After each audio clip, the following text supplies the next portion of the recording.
Folks, Black Star Network is here. Hold no punches! I'm real revolutionary right now. Black power. Support this man, Black Media. He makes sure that our stories are told.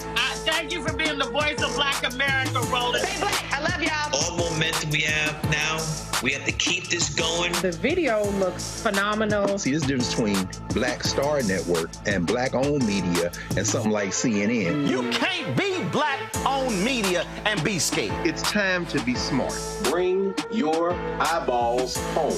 You dig?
Today is Wednesday, May 29, 2024. Coming up on Roland Unfiltered, streaming live on the Black Star Network. President Joe Biden and Vice President Kamala Harris, they launch in Philadelphia their black voter outreach effort called Black Voters for Biden-Harris. If you didn't hear about it, that's no shock because mainstream media didn't cover it. Frankly, they didn't really prep black-owned media for today's announcement. I'll break it all down. Supreme Court Justice Samuel Alito will not recuse himself from 2 cases related to the insurrection after reports that flags displayed outside his 2 homes appear to support the Stop the Steal movement. No shock. The world is waiting for a verdict in the Donald Trump hush money trial. The, of course, jury went home for the night after asking a couple of questions. Marjorie Taylor Greene goes viral after getting spotted in a D.C. airport. We'll talk to the woman who called the MAGA racists out. Plus, comedian Gary Johnson is going to stop by and talk about his new comedy special, Sit Your Ass Down, premiering Thursday on All Black. It is time in our Tech Talk segment. 2 brothers created an app that will take you back in time to experience Chicago's South Side, provide a look at what it was like to live in the Bronzeville area in the 20s, 30s, and 40s. It's time to bring the funk. I'm Roland Martin Unfiltered on the Black Star Network. Let's go. He's got it. Whatever the miss, he's on it. Whatever it is, he's got the scoop, the fact, the find. And when it breaks, he's right on time and it's rolling. Best believe he's knowing. Putting it down from sports to news to politics. With entertainment just for kicks, he's rolling.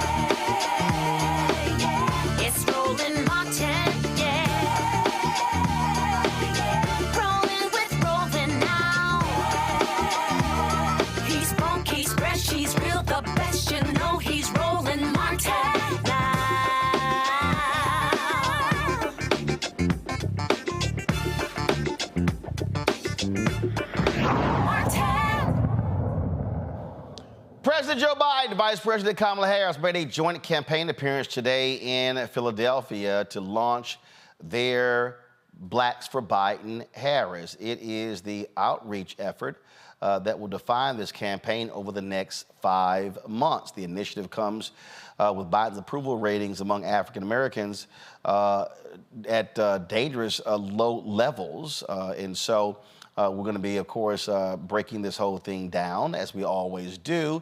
Here is Vice President Kamala Harris today. Yes, you did. And in 2024, with your voice and your power, we will win again.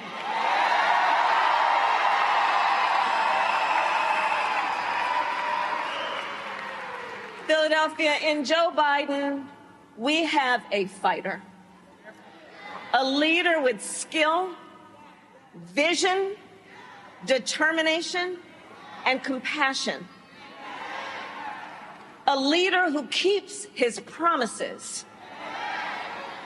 As a candidate for president, Joe Biden gave his word that we would fight to address some of the biggest issues facing the Black community, and we have delivered.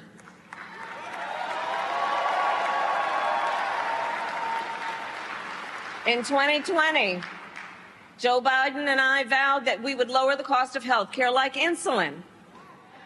For far too many years, too many of our seniors with diabetes had to make the awful decision about either filling their prescription or paying their rent.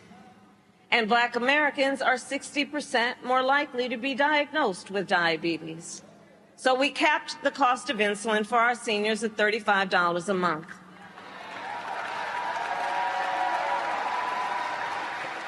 And under Joe Biden's leadership, finally, we took on Big Pharma and finally gave Medicare the power to negotiate drug prices.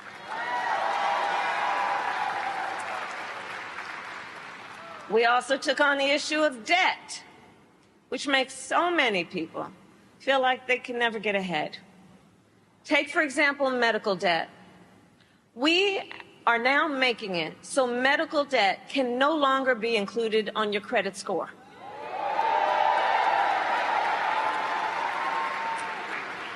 So that medical debt cannot impact a person's ability to get a car loan, an apartment lease, or a home loan.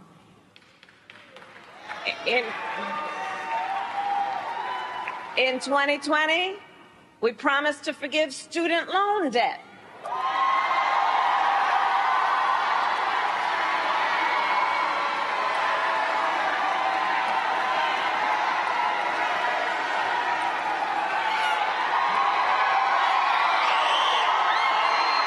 want to see people testifying? Can I get a witness? And I'll tell you, I have a unique position as vice president to spend a lot of time with our president. And on this subject, I remember sitting in the Oval Office with our president, Joe Biden, shortly after the United States Supreme Court struck down our initial plan to forgive billions of dollars in student loan debt. A different leader, a different kind of leader, would have thrown in the towel. Not Joe Biden. Not Joe Biden. And I'm going to tell you what he said that day. I'm going to tell you what he said that day. This is not over. On the line. Black Americans, I'm going to quote, excuse the language, what the hell do you have to lose from a Trump presidency? And sadly, we all know too well, when he was president, Donald Trump tried over and over to get rid of the Affordable Care Act and to take health care then from millions of Black Americans. Year after year, he proposed cuts to Social Security and Medicare so that so many of our seniors would be deprived on what they rely on to live with dignity. And then he handpicked 3 members of the United States Supreme Court, the Court of Thurgood, with the intention that they would overturn Roe v. Wade, and as he intended, they did. And today, 1 in 3 women and more than half of Black women of reproductive age live in a state with an abortion ban, a Trump abortion ban. And if he wins a second term, I promise you he's going to go even further. So all of this is to say, who sits in the White House matters. It matters. It matters for the people of the world. As vice president, I've now met with over 150 world leaders, presidents, prime ministers, chancellors, and kings. And I cannot tell you how many times one of those leaders has pulled me aside and talked about how much the world relies on us and on Joe Biden's leadership. His defense of democracy, his commitment to the ideals of freedom and liberty and equality, and his willingness to fight for these ideals. And as the people of Pennsylvania know, our president does not only know how to fight, he knows how to win. In 2020, we promised to take on the issue of the epidemic of gun violence, knowing that today in America, gun violence is the #1 cause of the death of the children of America. Not car accidents, not cancer, gun violence. We took on the issue knowing Black Americans are 10 times as likely to be the victim of gun homicide. And I'll tell you, I have personally held too many hands of mothers and fathers as I attempted to comfort them after their child was killed by gun violence. So to address this crisis, under the president's leadership, we passed the first major gun safety law in nearly 30 years. A bipartisan law to strengthen background checks. And again, I sat in the Oval Office with the president, where he sat down with Democrats and Republicans and appealed to their better selves. And that's why, for the first time in 30 years, it happened as a bipartisan deal. We created the first White House Office of Gun Violence Prevention, which I lead, and has now invested $1 billion to hire mental health counselors in public schools to help heal the mental trauma of gun violence. And Philadelphia, in all of our work, the president has been guided by a fundamental belief. We work for you, the American people, not the special interests, not the billionaires or the big corporations, but the people. President Joe Biden also took it to Donald Trump, and this is what he had to say here.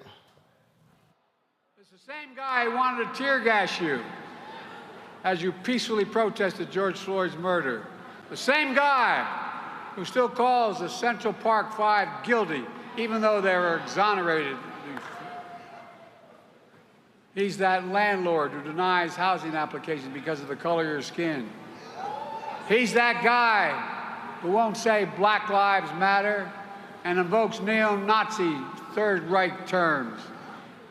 We all remember Trump is the same guy who unleashed birthism, the birthism lie against Barack. And then Trump tells you he's the greatest president. I love this one. He says he's the greatest president for black people in the history of America, including more than Abraham Lincoln.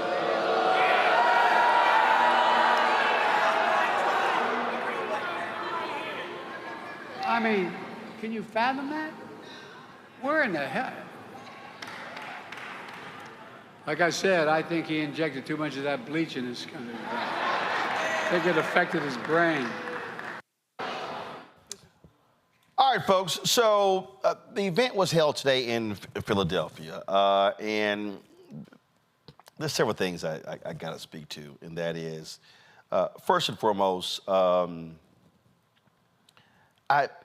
I don't understand how the campaign decided to have this major initiative rollout, this major rollout that was one of the most quiet kept. They had a number of people who were there, a number of black elected officials, Governor Wes Moore, Brandon Scott, the mayor of Baltimore. You had Aaron Ford, who is the, he was the, of course, the Attorney General in Nevada. So, again, I'm not understanding why a bigger deal wasn't made of this. I didn't find out about it till this morning when they sent out about 5 a.m. this directive. This is the press release right here, y'all. You see it right here. This is the media advisory from yesterday. President Biden and Vice President Harris to hold campaign event in Philadelphia, Pennsylvania. On Wednesday, May 29th, President Biden and Vice President Harris will travel to Philadelphia for a campaign event. Additional details to follow. This was sent out yesterday, let's see here, at 11:30 a.m. That was it. That's it? That's how you explain that. So you're doing this whole big rollout. Congresswoman Barbara Lee, working a phone bank there. So all these different things. Again, my thinking is if you're rolling out this major initiative, you do it big. Any black entertainers there performing? You had 4 speakers, a young woman, you had a small business owner, the vice president, the president. That was it. And guess what? MSNBC didn't carry it live. CNN didn't carry it live. So what happened here? The reason I'm saying all of this is because this is the kind of thing that I've been talking about in terms of how do you reach black voters and how do you, in terms of what's the game plan to do so. And so I was texting several people today trying to figure out what the hell was going on, scrambling, sitting here, okay? And here's the deal. Had somebody given me a heads up yesterday, I would have driven to Philadelphia. I would have broadcast this show from Philadelphia. all those other black folks who were there, 1,000 people that rally, you would have seen their faces, heard from them. I would have had sound bites, all kind of stuff right here on Roland Martin Unfiltered. But the campaign didn't tell anybody. That makes no sense to me. It makes no sense to me.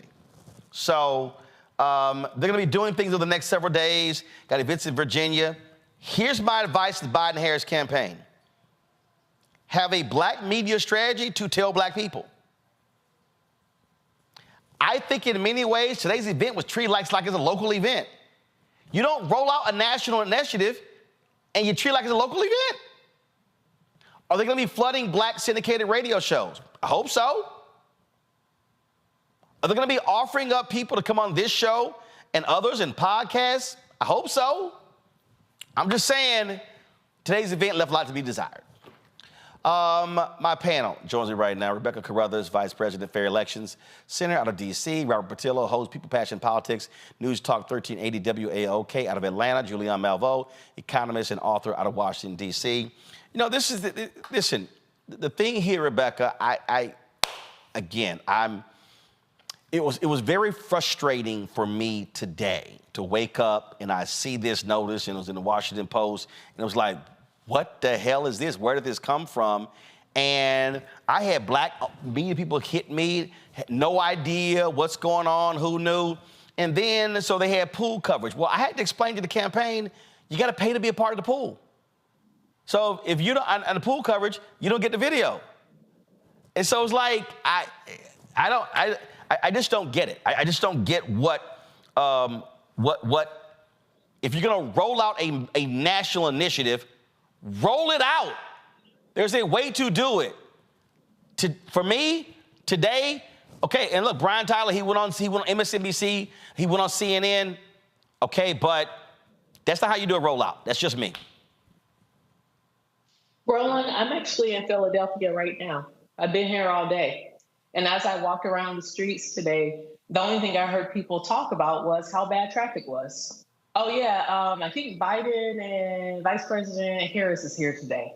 But no one knew what they were going to talk about. No one knew what this aspect of the campaign is about. And this includes black folks that I talked to. I was actually in town today to talk to a bunch of Philadelphia district high school students about voting and the need to register to vote and the need to be a part of community and to get engaged and get informed. So even here in the city in which they were campaigning, there wasn't a lot of information for people who were here in the city who I guess were the targets. Right. So if you're going to roll out this major initiative, my deal is you hype that up.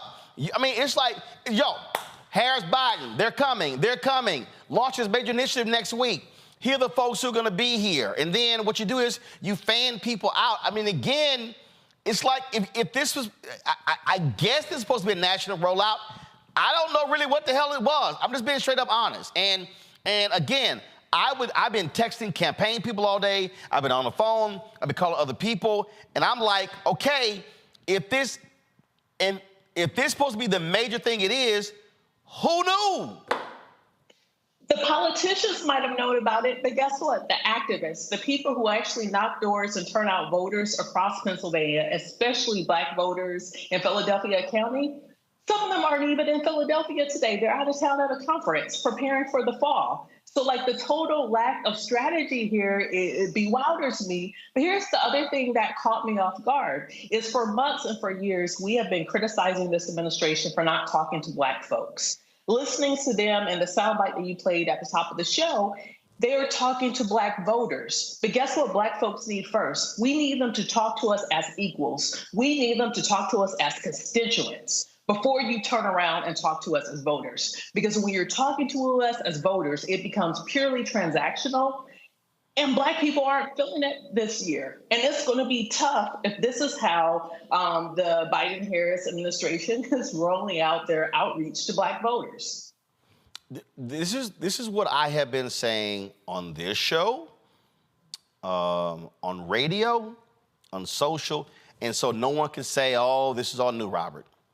I have been saying that the period from January to August is what I call information enlightenment stage. where you are having these town hall discussions, you're speaking to people, you're sitting here laying these things out, you're talking about policies, how they have helped people directly. Then the second phase is you're trying to then get them to register. The third phase is to get them to vote. I can't ask you to vote in May if I haven't explained to you what I've done. And not just what I've done, what I'm going to do over the next 4 years. I sat there and I heard what the vice president had to say. I heard what President Biden had to say. Do you know what I did not hear, Robert? I actually didn't hear, this is what I'm gonna do for you if I get reelected. That's kind of important. You're absolutely correct, Roland. And the problem is that the Biden administration or the Biden-Harris campaign, they want national attention without having to answer actual national questions. They're so afraid that any event that they have, if they publicize it, that you'll have anti-Palestine or anti-Israeli protesters there, that you'll have people interrupting the speech, running on stage, etc., that they don't want to publicize their events. And because of that, you kind of end up in this Gordian knot, where you can't push these issues as much as you want because you're running afraid of Middle Eastern policy and understanding the close connection that many African Americans have with the plight of downtrodden people in Palestine. We saw the same thing last week in Atlanta at the Morehouse speech, where some of the students turned their back, and because of that, you didn't see them having an entire weekend of events around the president coming. Normally, the president comes to Atlanta, they show up, they go to Ebenezer, they tour the civil rights events, they have a town hall meeting on Friday with all the civil rights organizations, etc. They did none of that. They flew in under the radar, they zoomed into Morehouse, they gave a quick speech, and they zoomed out of Morehouse as fast as possible. I'd like to mention the commencement address at Clark Atlanta was far better. One of the best, Dr. Brown and require everybody to listen to that speech if you get a chance. But the Biden-Harris administration is going to have to stop running scared. They're going to have to realize that I cannot appeal to black people without offending some white people. And you're going to have to make a decision of which one of those voting bases was more important. That for everything that was done at that event in Pennsylvania today, having one sentence on reparations would have done more than everything the rest of that speech did. And yes, that will scare off some Midwestern Rust Belt voters, but those people are already going to vote MAGA anyway.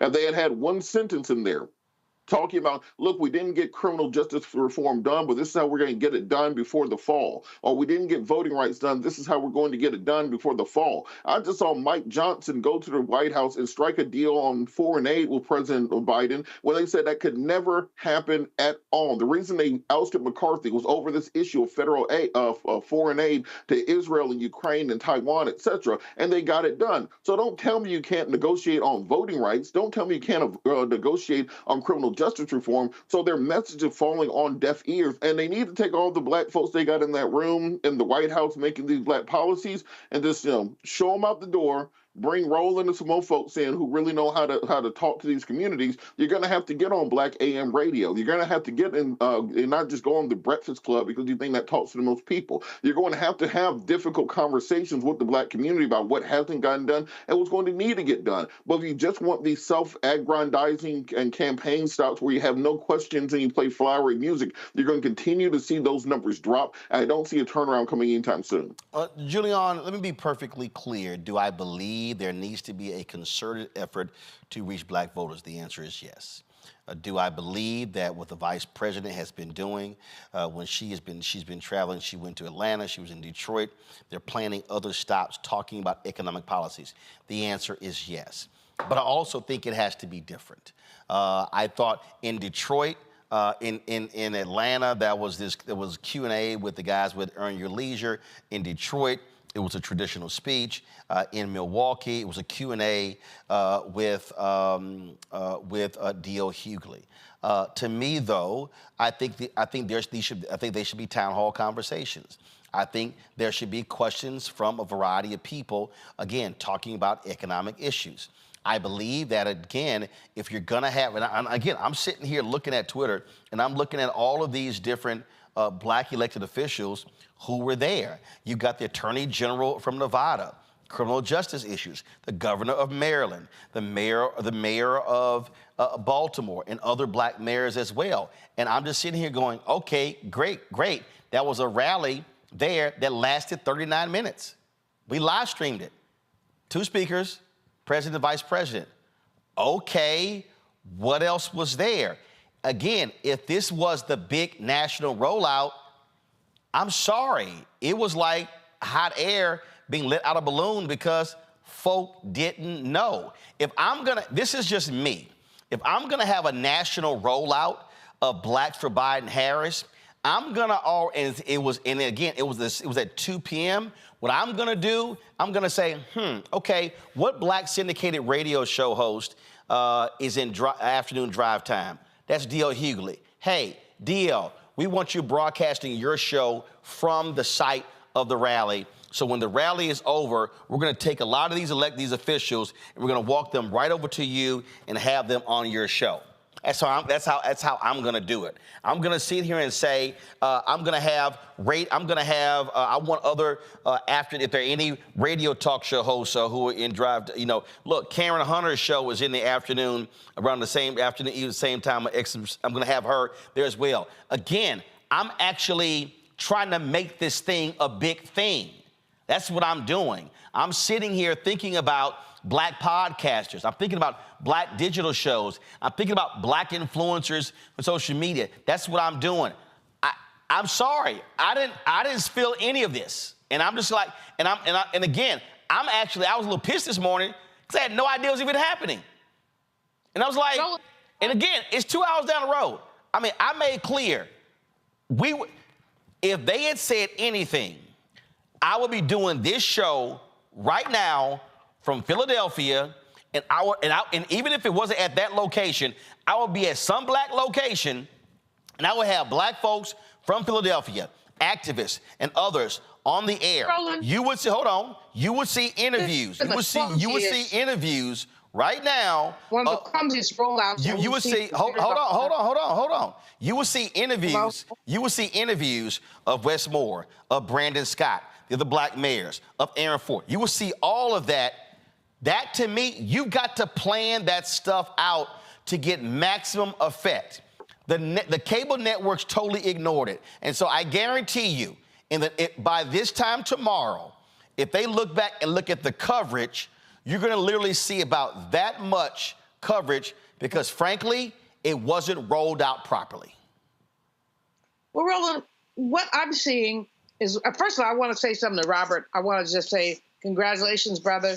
You did a good job, and you keep it going. We appreciate your run. You did appreciate it. So I just want to say that to you while we're sitting here together. You my brother from Rainbow, and I appreciate you so much. That one is one of the clumsiest rollouts that I have ever seen. Clumsy, MF clumsy. Why be so clumsy? This is news. Meanwhile, the orange man is taking up the space of the world. Forgive me for wearing orange today. It is my favorite color, but whatever. But he's taking up all the space of the world. This could have been huge. It's not huge because they didn't call Roland Martin. They didn't call Karen Hunter. They didn't call anybody. They're sitting there underground in Philly like they ashamed of themselves. They shouldn't be ashamed of themselves. This is why Biden is going to have a very hard time winning. They have to thump themselves on the chest. They have to say, this is what we're doing. It's insufficient to go to Morehouse and then, as Robert said, then hide. You go there, you give a great speech, but then you run and hide. It's insufficient there's so many things that are just so insufficient. But President Biden should have had a meeting with Dr. Daniel Black, who was the commencement speaker at Clark Atlanta, who brought it. He should have had a one-on-one with him, a photo with him, something like that. He is running from his base, and in running from his base, others are running toward the orange man. This is just absurd. And I mean, you've nailed it. You put yourself out there, Roland, in so many ways to say, let's get this work done. But we've got a president who seems to be afraid of his own shadow. And it's wrong. And then our vice president, we love her, of course, we love her, but she doesn't have the bandwidth because she has to report to the president to do what she needs to do. So what we have happening here is a president who's done very good work, Very good work. The economy is doing okay. I'm not going to give it an A+, but maybe a B-. But considering the economy is doing okay, other things are doing okay, but guess what? The president is not holding his own. And he cannot be afraid of Black people. He simply can't. And he can't be afraid of the Middle Eastern issue. Everybody's not going to agree with him, but people respect him. Well, he can't run from it. You can't run and you can't hide. I guess what, first of all, let me do this here. Let me go to a break and we'll come back. Because I'm going to give everybody examples of what I'm talking about here in terms of how I believe rollout has to happen, how you message, and how you're trying to appeal to Black voters. I'm going to deal with that when we come back. Roland Martin Unfiltered on the Black Star Network. Now streaming on the Black Star Network. If we look at all of the best mans, the movies, and then, of course, series on Peacock, why do you think it resonated so well? Well, I think it's a reflection of us. You know, I think it's a reflection of authentic Black people, the way they see themselves. And in some instances, aspirationally so.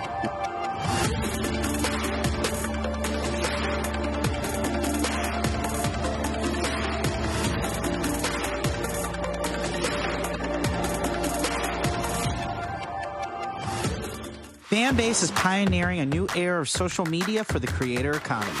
This next generation social media app with over 600,000 users is raising $17 million, and now is your chance to invest. For details on how to invest, visit startengine.com/fanbase or scan the QR code.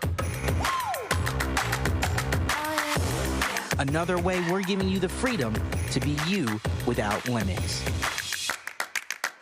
What's up, everybody? It's your girl, Latasha from the A. And you're watching Roland Martin Unfiltered.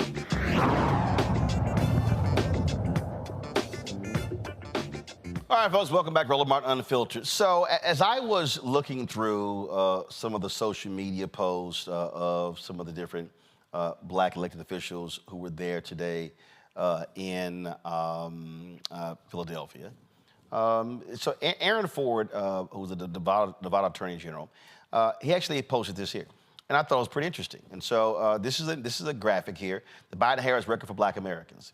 Created 2.6 million jobs for Black workers, lowest Black unemployment rate on record, helped Black entrepreneurs start businesses at the fastest rate in 30 years, capped the cost of insulin at $35 for seniors, helped close the racial wealth gap by 60%, invested more than $16 billion in HBCUs, and billions in student loan debt forgiven, passed the most significant gun safety legislation in decades, appointed the most ever Black judges to the federal bench.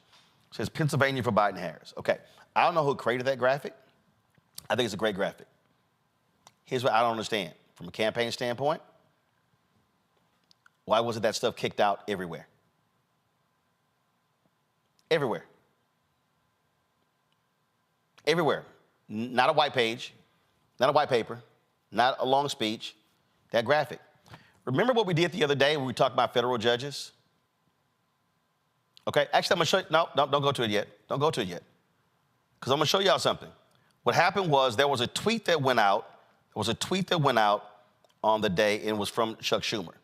And in that particular tweet, he talked about confirming that 200 federal judge. I was like, okay, it's a tweet, need a graphic. Graphic gotta be posted on various platforms.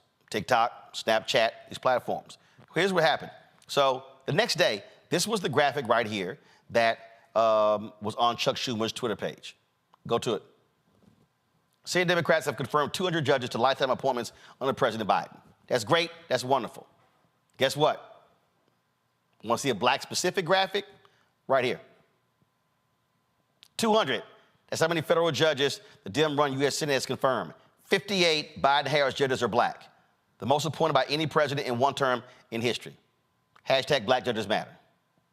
Now, to me, if you're rolling out this type of different deal, what you do is you have to supply your Black supporters with materials that can actually support your initiative. To me, that's what you do. That's how you do it. Medical debt, one of the issues the Vice President talked about. All I'm saying is this rollout should have been far more robust. It should have been robust. In fact, if you're going to send campaign people this morning on MSNBC, CNN, you should have folks on every black syndicated radio show. Steve Harvey, Breakfast Club, Ricky Smiley, Erica Campbell, on and on and on. Should have been on all of them. So what is frustrating to me is that if you're going to do it, go big. Go big. They're talking about rolling out an 8-figure investment. Okay, where? Where are you spending the money? What platforms? Black targeted, black owned, mainstream. Which one? And as I said very clearly, they weren't covered today they were not covered by mainstream media. I actually posted a tweet on that. They didn't cover it. So again, you did a campaign event. What did you get out of it? If mainstream media skipped it, got it, what did you get out of the event? That's all I'm saying here. Because you have to combat the misinformation and you have to make it plain to people. God rest his soul. But Joe Madison would always say, put it where the ghost can get it. And that means you've got to actually do that. I called the folks at NNPA. They weren't aware of this event today. I talked to them directly. Several black radio people called me. They had no idea about the events today. There was media in Pennsylvania, black media in Pennsylvania, who wasn't aware about the events today. I'm just simply saying. And so I say, fine, you had the rollout. There has to be a very clear strategy, Rebecca, when it comes to between now and again. What are you doing? This is the end of May. So what is your plan in June? What is your plan in July? What is your plan leading up to the convention in August? And then what's the plan in September and October? It has to be different. And so who's at your disposal? How are you using people? How are you sending out various surrogates? Again, if I am Biden-Harris, if I am them, you know what I'm doing? I'm sitting here going, okay, you know what? I want to see town or city-specific town hall conversations discussing policies. Mayor Brandon Scott, I need, in the major battleground, I need them happening in these cities, in these states. Because if I'm doing it in Baltimore, I'm not just helping Biden-Harris, I'm also helping Angela Alsobrooks. If I'm doing this in other states, I'm helping different candidates. So again, that's just me, that's just how I see it. Hey, maybe I'm wrong, just my thoughts. You know, Roland, my other concern is that there was some news that came out yesterday that also surprised a lot of people. It came out that Biden and Harris will accept the nomination virtually instead of at the DNC in Chicago. And it was unclear, hey, are you doing this because of the protests? But then later on, we saw reports saying, hey, they have to do this in order to officially be on the ballot in Ohio. So the issue is those of us who are very engaged in the 2024 elections, we're not even getting the information that we should be getting, much less the general public. And so even to the point that I was making earlier is that whatever rollout that you choose to do, you better talk to Black folks as Black people. You better talk to Black folks as equals. You can't just talk to them transactionally as voters, but you need to talk to them as constituents that you are accountable to. The language that I heard today was, well, Black voters, we need you to turn out again and save democracy. We need you to turn out again and make sure that Trump doesn't bring in Project 2025. I hear that. I understand that argument, but it's also tone deaf. Hey, Black folks. hey, constituents, hold me accountable with what I said I was going to do. I'm going to talk about the things I have done. I'm going to acknowledge the things I have not done. And then I will tell you the plan for how I would do this if I get reelected in November. That's the type of conversation that you have when you respect people and you view people as equals. But to show up and do things transactionally, it doesn't feel good. It doesn't feel good because it's not good. And even to your point, thinking through a local media, hey, Patty Jackson is well known, a Black radio host, very well known in Philadelphia. I didn't hear her talking about this. I didn't see her as one of the people who introduced Vice President Harris. There's so many small things that you do when you show up in a campaign, in a community. And if you don't do those small things, you're not being authentic to the very voters that you're trying to reach out to. And so there is a lack of authenticity here that if the Biden-Harris campaign, if they don't get it under control in the next couple of weeks, I am afraid they are not going to win re-election in the fall. And that's just full out point blank. I know that there's a small handful of folks that President Biden listens to. They're going to cause you to lose your re-election campaign if you keep listening to them because they're not being very helpful. They're not giving you good wisdom and good advice. That's going to ultimately make you victorious in November. Robert, that was a great scene in the movie The West Wing. The television show The West Wing. And there was a Latino leader who happened to be sitting courtside with a prominent Democrat, courtside of the basketball game. And the staff was like, what the hell? What is this guy doing? And this Democratic candidate was thinking about running against President Bartlett, played by Martin Sheen. So they hit the Latino leader, and he came to the White House. So they started telling him, we gave you this, this, this, this. And he then said, that was the last election. What do I get now? So when I talk about what are you doing now, they have to articulate a forward-thinking agenda. And so it can't just be, we're going to get voting reform, we're going to get a criminal justice reform, but you told me that 4 years ago. And so that's the other thing. They have to articulate a forward agenda. I don't care if the slogan's called finish the job, whatever it is, but it has to be a forward-thinking agenda. What I am seeing right now, and again, let me be real clear, I've been paying a lot of attention.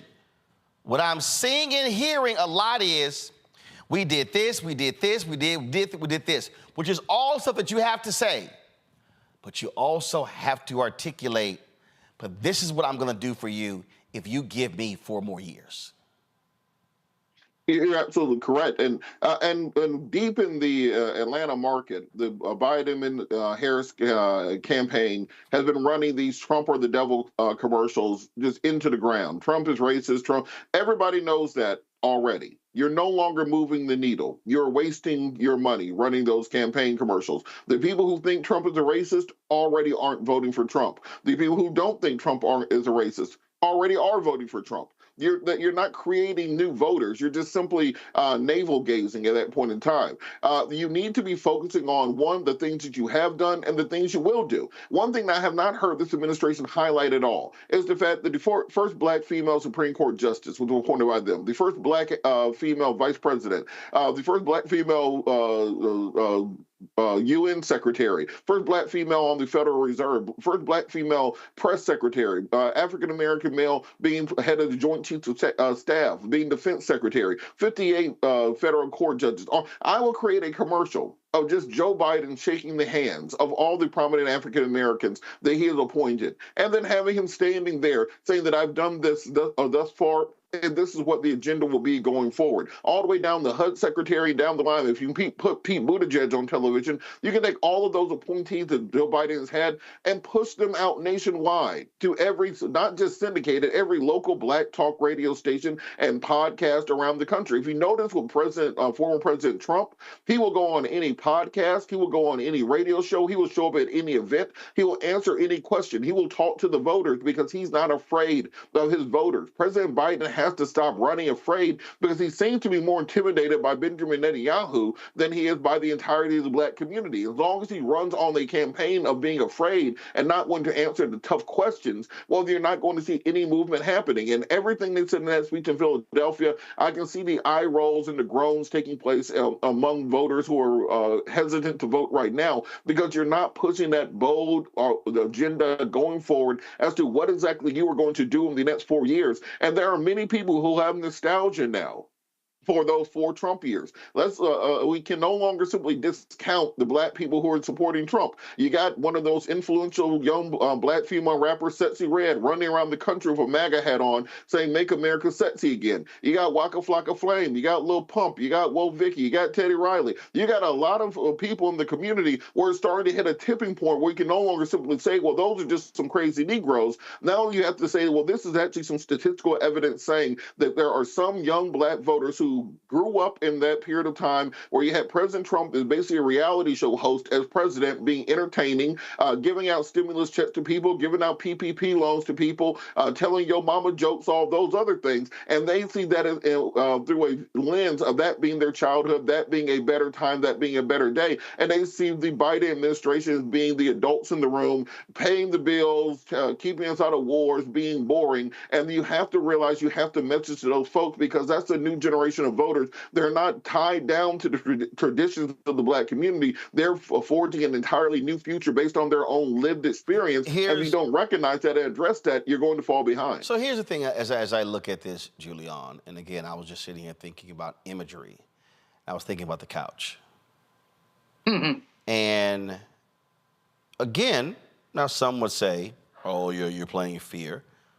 I would actually lean to the couch. And I would say, this is how I would do it. I would say, you pissed off about Dobbs' decision? Yeah. That's because a lot of people stayed on the couch in 2016. Mm-hmm. Are you mad about affirmative action being overturned? Yeah. Mm-hmm. That's because a lot of people stayed on the couch in 2016. Are you upset with it? That's the couch.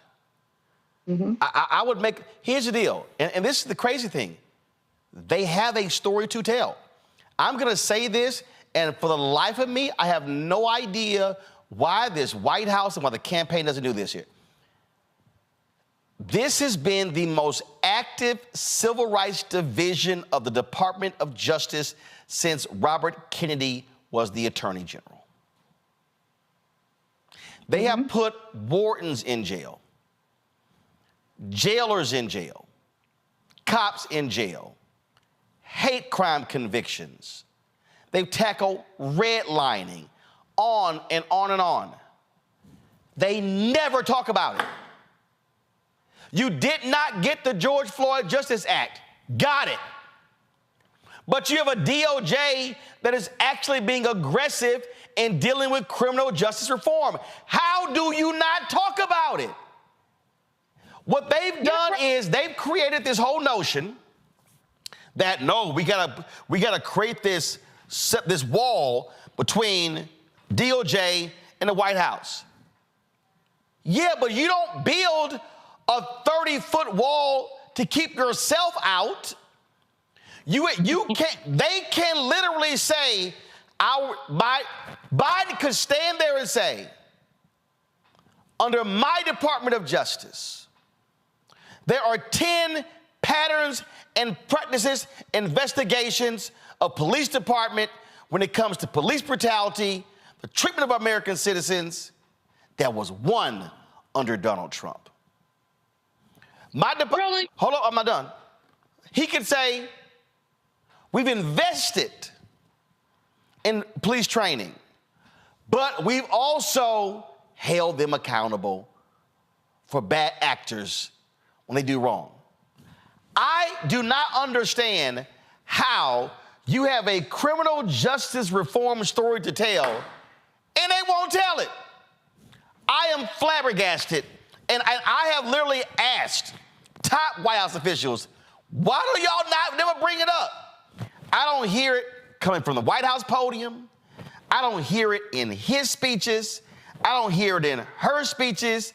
I don't hear it from the campaign. And it's like, what? Are you afraid that MAGA's going to call you soft on crime? No, you can tell them we believe in accountability, and hell, we've got all the videos to show for it, Tyree Nichols and on and on and on. So I don't understand why they're scared to bring it up. This is a typical problem with Democrats. They're always afraid to claim their base.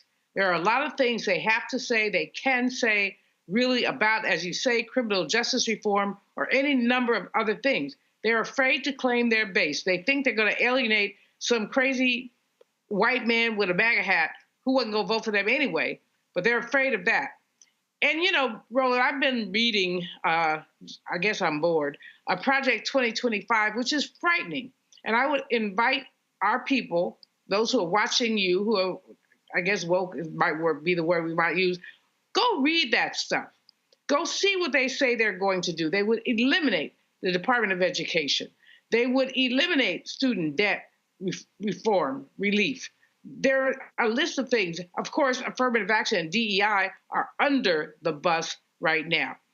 Why does the Biden administration, they don't have to do it themselves. Let their surrogates do it. Let you do it. Let others who are passionate about basically our country, let them do it. Why are they being so silent and so scared, not scared, but scared of what the Orange Man and his team might say? It really is absurd that they're not claiming their legacy. The slide you showed earlier with the judges is really an important slide, because these are people who are going to be in the judiciary for 20, 30 years. And they're going to push back on Trump appointees. But why are they not dealing with this? I don't have an answer. I don't think anybody does. But what we know is that if they continue to play this, and James Carville called it, I think yesterday on CNN, if they continue to play this, they ain't going to win. This ain't going to win. You cannot win running scared. The other side is aggressive, assertive, forceful, exacting. And these are, right now, what I see is the Biden-Harris administration being a bunch of wimps. It's unacceptable. They're leaving us in the dust. They're forcing us to bite dust. And so, you know, you're absolutely, they need to hire you and have you working for them 24/7. No. First of all, because I have little tolerance for folk who move slow, who take forever. Because I'm telling you right now, this graphic right here, I hit my man Keenan. We had it in 2 hours, and that was with revisions. So the campaign still hasn't done this graphic. They still haven't done it. The campaign ain't done this graphic. That was Chuck Schumer's office. I'm like, what the hell are y'all doing? This is why you have rapid response. This is why you have a digital. In fact, are y'all aware? Now, the reason I saw Dio do this personally with the vice president. Are y'all aware that when they had the discussion in Milwaukee, Dio Hughley apologized to the vice president because he listened to what the trolls were saying about her record as California Attorney General, and he apologized for being wrong about her record? Have y'all seen the campaign push that video anywhere? That's a perfect example. This is a perfect example of how you totally blow a moment. Here you have Dio Hughley saying, I made a mistake and I believed some lies about the records of Vice President Kamala Harris, and I ripped her in 2020 because of that, and I apologize for being wrong. They haven't run it anywhere. That should be a video. They haven't run it anywhere. And I'm going, what are you doing? So they're going to have again, a lot of things they're going to be doing. It's a lot more work that needs to be done when it comes to this black outreach effort. So I know they're watching. Just I hope y'all paying attention. Gotta go to a break. When we come back. Ooh, bleach, blonde, bad, built, butch body. A sister confronted Marjorie Taylor Greene, the D.C. airport. That sucker went crazy viral. She joins us next. Don't forget to support Roland Martin Unfiltered on the Black Star Network by joining our Bring the Funk fan club. Your dials allow for us to do the work that we do here because y'all know these advertisers ain't trying to support black-owned media. And so send your check and money order to P.O. Box 57196, Washington, D.C., 2003-7-0196. Cash App, $RM Unfiltered, PayPal, R Martin Unfiltered. Venmo is RM Unfiltered. Zelle, Roland at RolandSMartin.com. Roland at RolandMartinUnfiltered.com. We'll be right back.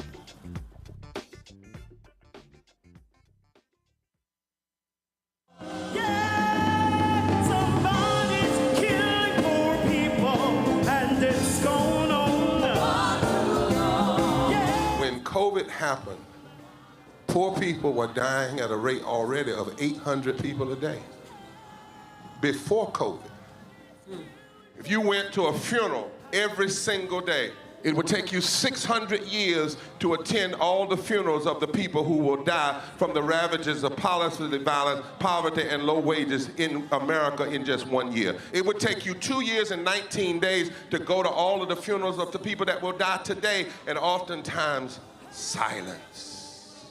Nobody talks about this political genocide, but we are determined today to remember their death and be a resurrection of voting power and voice power like never before. Economic justice and saving this democracy are deeply connected. We, as a nation, must listen to the demands of the poor, who are pushing and will continue to push political candidates and elected leaders to lift from the bottom so that everybody can rise.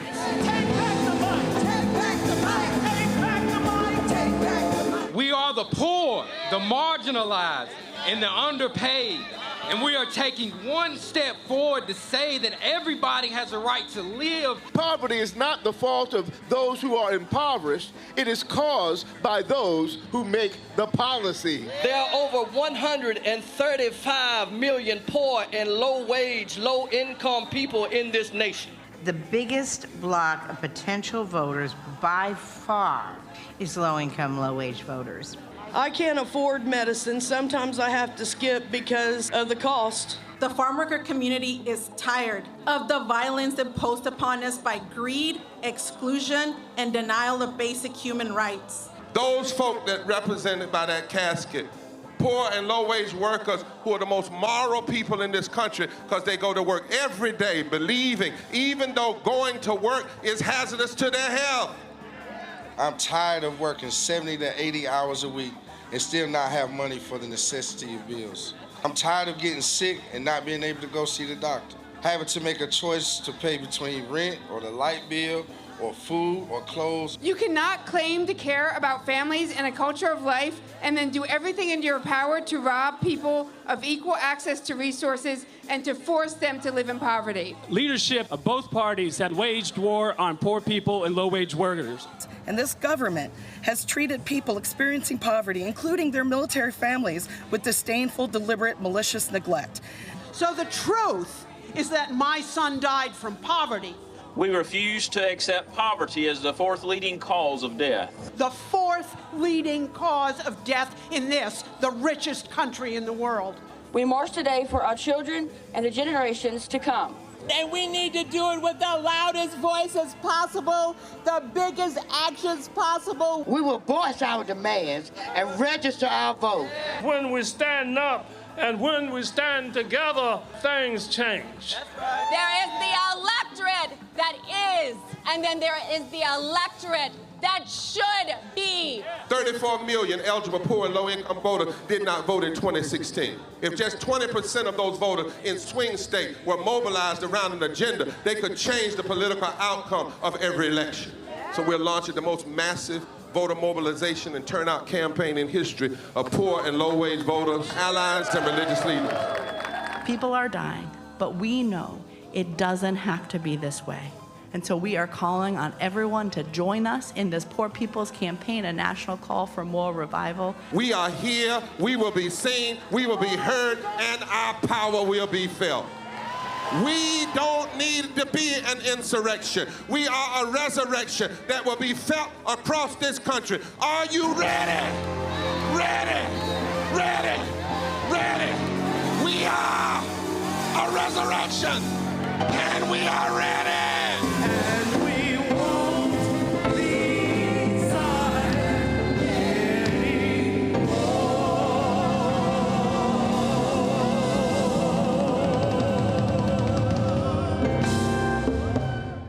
Me, Sherry Shepard, with Sammy Roman. I'm Dr. Robin B., pharmacist and fitness coach, and you're watching Roland Martin Unfiltered.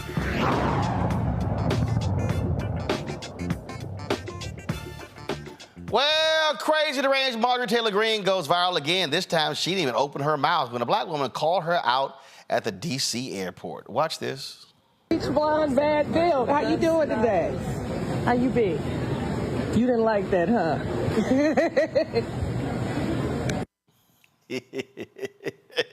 Roll that again.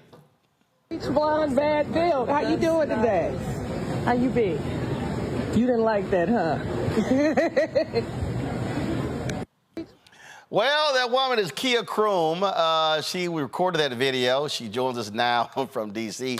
Kia, glad to have you here. So you were in the airport. I take it she was traveling out and you were coming back from somewhere, correct? Correct. I was, I want to make sure y'all can see me. Correct. We got you.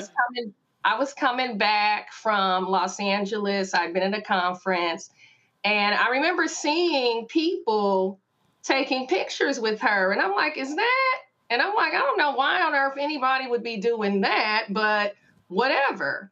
And I knew that I was going to say something to her. In fact, what wasn't captured was when I looked at her and I told her, I said, you're going to learn to leave Black women alone. And she responded like, yeah, okay. And, you know, I had time that day. So I'm like, yeah, okay. And then I hit record, and that's where you saw that exchange. So y'all had an exchange before. Y'all had an exchange before you recorded this. We did. And so, go ahead. Yeah, we did. I mean, I was just simply telling her, you know, listen, you're going to learn to leave Black women alone. And she responded to me the way that we saw her respond to AOC during that infamous clip, you know, like, oh, yeah, okay. And it was just like, okay. So you post this, and then all of a sudden it just takes off. It did. I actually had no idea that this would go viral. I had no idea that it would evoke the level of laughter. I mean, the level of joy. Like, I literally had people texting, DMing me, and telling me everything from, you know, offering to buy me lunch to, you know, just thanking them because, I mean, they just found it to be such comedic relief. I had no idea. That totally wasn't what I did it for. I just knew that I had time and I had a moment because, like a lot of Black women, I've just been disgusted by the anti-Blackness that I've been seeing play out in the media for, I mean, how much time you got, but like, it just seems like over the last 2 weeks, between the clip we saw, the exchange between MGT and Congresswoman Crockett and AOC, and then you see Kelly Roland over in Cannes, it's just like the anti-Blackness, the misogynoir, it's just like, I've had it, right? So I had time that day. Well, it has certainly generated lots of attention. Do y'all have a control room? Y'all got the video that we put out on social media with this in the song? All right, go ahead and play it. No. Keenan put out on social media. He used her clip. Y'all kill that.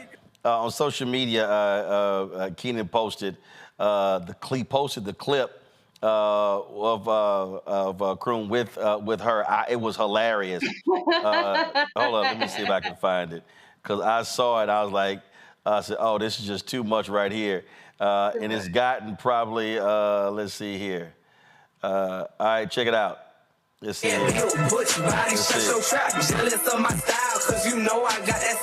I'm looking for the distance. I ain't dealing with your cap. Yeah, I'm looking for, that's not it. Come back to me, come back. So I'm looking for the, so he posted it, and it was her included, and oh my God, when I say I fell out. Oh, here it is, go. Bad Bill, how you doing today? How you be? You didn't like that, huh? Bleach blonde, bad Bill, butch body, shut your trap. Jealous of my style, cause you know I got that snap.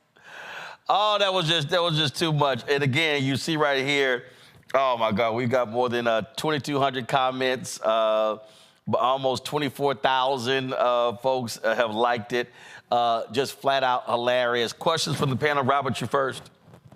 At that moment, you talked about the attacks on black women, and we've discussed that ad nauseum on this show, whether it's Marilyn Mosby, whether it's Fonnie Willis, whether it's Keisha Lance Bottoms, Lori Lightfoot, Mira Cantrell, Marianne Bowser, on down the line. What do you think can be the instructive nature of this moment with Jasmine Crockett, where we simply decide, instead of playing by their rules and playing by these genteel games, actually just simply respond to them in kind?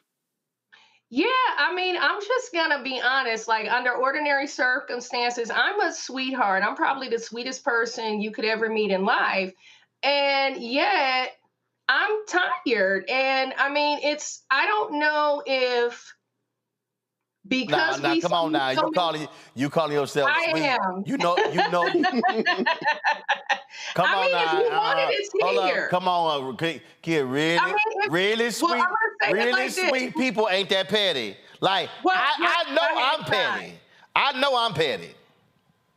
I had time that day, but here's the deal. I want to respond to the gentleman's question. Go ahead. I think that responding in kind for black women, for brown women, if that means clapping back, then I say no more passes, like, period. Like, I honestly feel like if you're big, bad, and bold enough to hurl a racist trope or a microaggression, because let's be clear, that's what we saw happen on the congressional floor there. That was a microaggression, and it happens from the rooms of Congress down to boardrooms and offices, where across the USA, across the globe.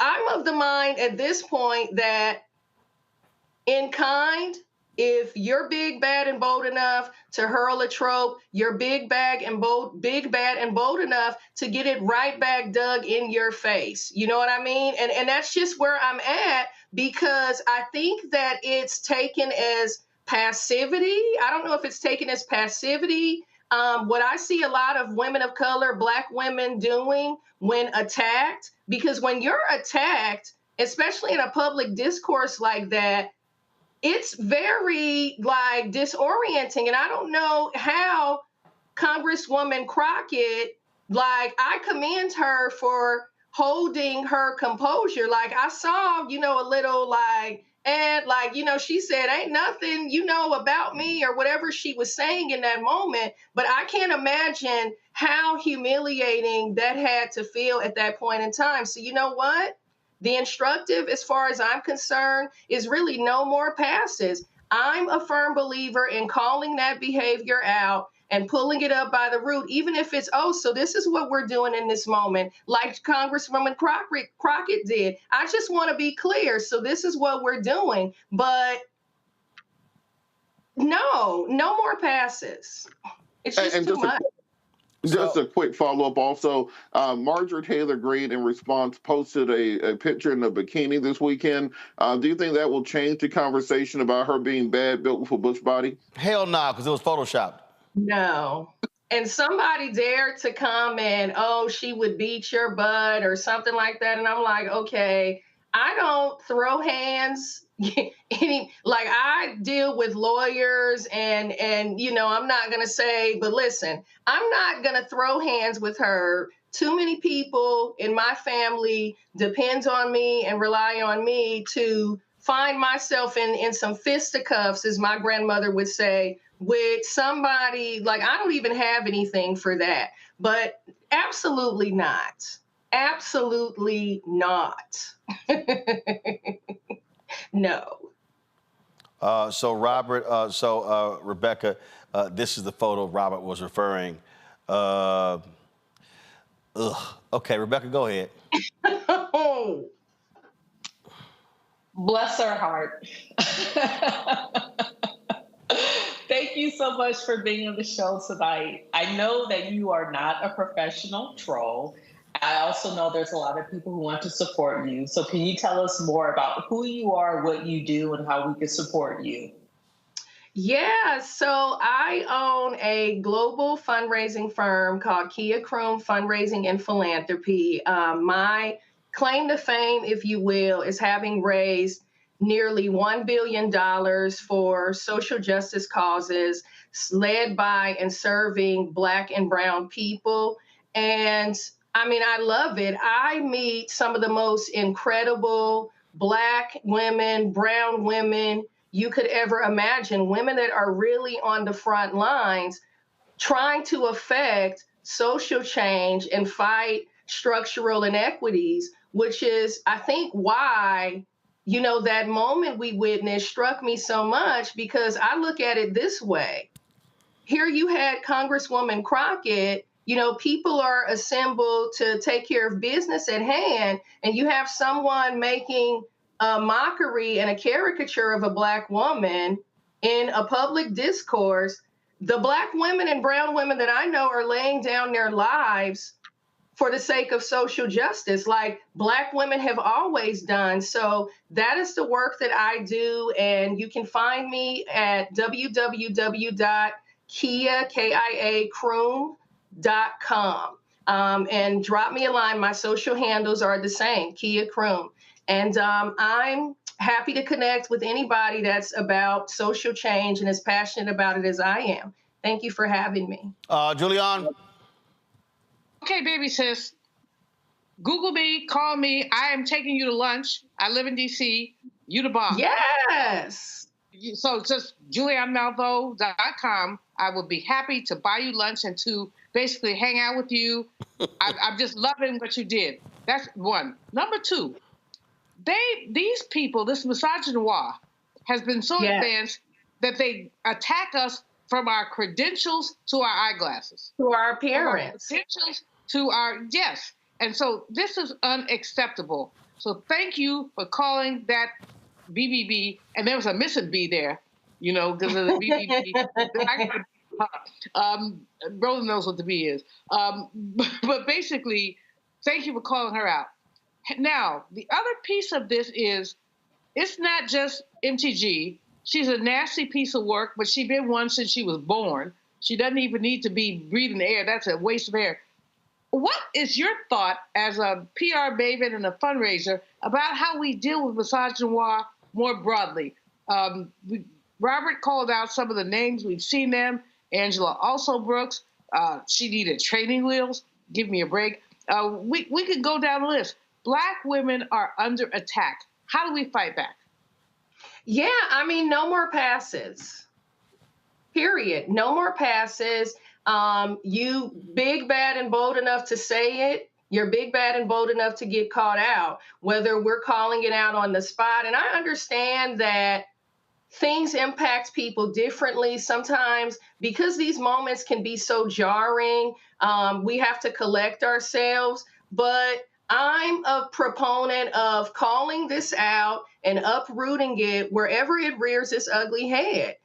Period. I honestly think that it's going to take not just Black women, because I hear a fair amount of Black women talking about misogynoir. Yeah, we're the target, but I think that it's going to take more Black men speaking up. To be quite honest, and in offices and workplaces, this is where the allies are gonna have to come in. It's no more passes, period. You call it out, and sometimes you gotta show the bully where it's at, and like the gentleman said a moment ago, return it in kind. By my estimation, it's going high, right? Because you would not believe how many women of color I talk to in Zoom screens every week that are in tears because they've been humiliated and have ulcers nearly because they couldn't find the words or weren't comfortable countering an attack and calling it by its name. So no more passes given. That's just where I'm at with it. All right. I really wish, Roland, I could run into her in the airport. I would have a good old time. Yeah, because we're going to have a good time. We're going to have a good one. Because we know you petty too, Julian. All right, Kia. Kia, I appreciate it. Thank you so very much. Thank you. Have a good one. Stay petty. You ain't sweet. I don't know why you fronting. You petty. Thanks a lot. All right, going to a break. We come back, folks. Major League Baseball is now integrating Negro League records into the record books after segregating them for so long. We'll talk about that next on Roland Martin Unfiltered on the Black Star Network.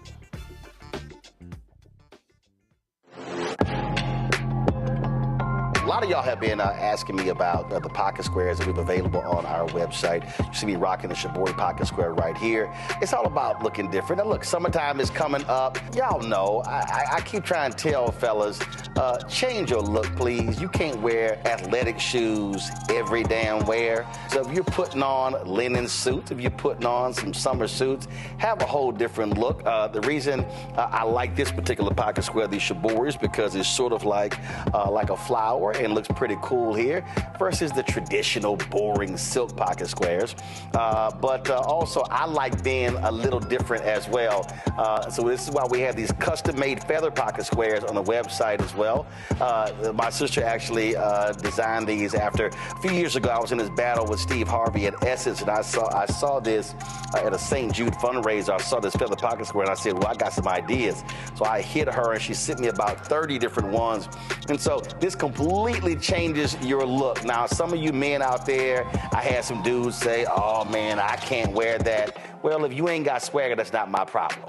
But if you're looking for something different to spruce up your look, fellas, ladies, if y'all looking to get your man a good gift, I've run into brothers all across the country with the feather pocket squares saying, see, check mine out. And so it's always good to see them.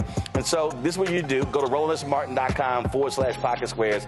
You can order Shibori pocket squares or the custom-made pocket squares. Now, for the Shiboris, we're out of a lot of the different colors, and I think we're down to about 200 or 300. So you want to get your order in as soon as you can, because here's what happened. I got these several years ago, and the Japanese company signed a deal with another company, and I bought them before they signed that deal, and so I can't get access to any more from the company in Japan that makes them. And so get yours now. So come summertime, when I see y'all at Essence, y'all could be looking fly with the Shibori pocket square or the custom-made pocket square. Again, RolandSmartin.com/pocket squares. Go there now.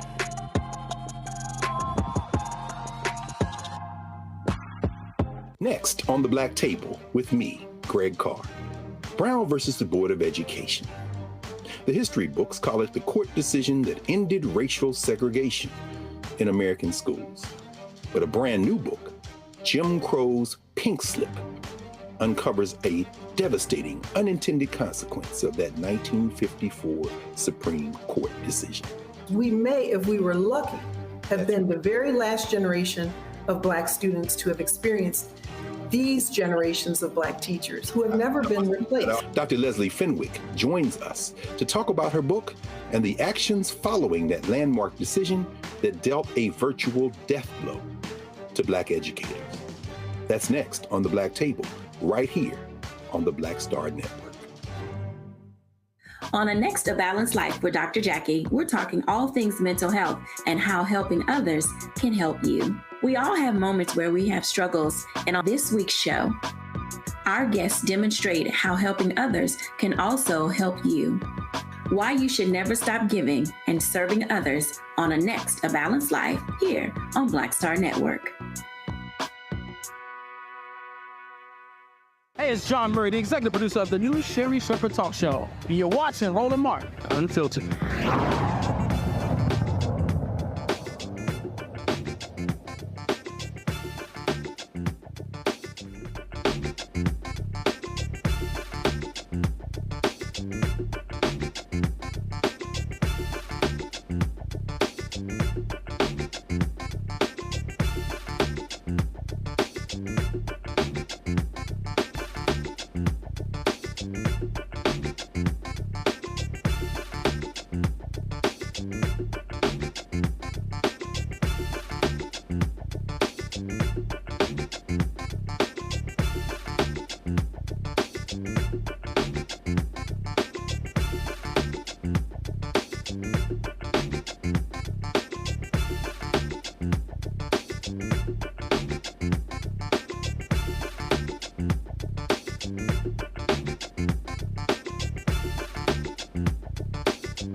League Baseball has announced that they will be including the records of Negro League players in Major League Baseball stats. So this is a holdover from segregation. So let me tell you what white folks did in this country. And this is not just with not in Major League Baseball. So you had two systems in this country due to Jim Crow. You had white sports, you had black sports. And so Major League Baseball was in many ways the same way. Purposely denying black people to play in Major League Baseball until Jackie Robinson joined the Dodgers in 1947. So I'll give another example. So I'm from Houston. So the black schools, I'm a graduate of Jackie Hayes High School. We won several PVIL championships. It's called the Prairie View Interscholastic League. That's where the black schools played. Yet when there was a merger with the University Interscholastic League, UIL, the white folks said, oh, our records are more pristine. They are more clean than the PVIL. So the PVIL records in Texas were not included in the UIL. So when you see these UIL records today, understand all of those great black athletes in Texas, those records are not included in the stats today. The same applied to the Negro Leagues. Those stats were not included in Major League Baseball. It wasn't until 2020 when this began to change, when Major League Baseball recognized Negro League players between 1920 and 1948 as being in the major leagues. Now, the records are going to be changed. And so this is what the commissioner of Major League Baseball, Rob Manfred, said. We are proud that the official historical record now includes the players of the Negro Leagues. This initiative is focused on ensuring that future generations of fans have access to the statistics and milestones of all those who made the Negro Leagues possible. Their accomplishment on the field will be a gateway to broader learning about this triumph in American history and the path that led to Jackie Robinson's 1947 Dodger debut. This now means that legendary catcher Josh Gibson, his records, he will now be considered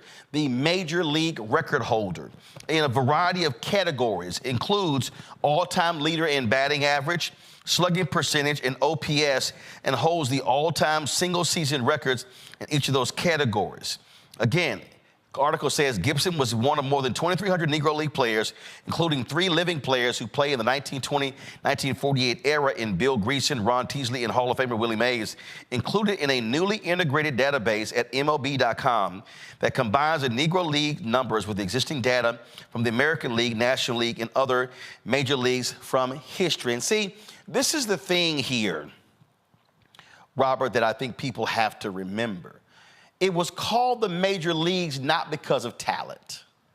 It was because it was white, because they had more money, better stadiums, better lighting, better uniforms, better food, better travel, because white folks had money. They had the resources. The actual major league talent was in the Negro Leagues. That was undeniable. And so it was racism that did not include these records, because white folks do not want their records sullied. See, I've always said anytime you see, all these Heisman greats, I don't recognize no Heisman winner until Ernie Davis.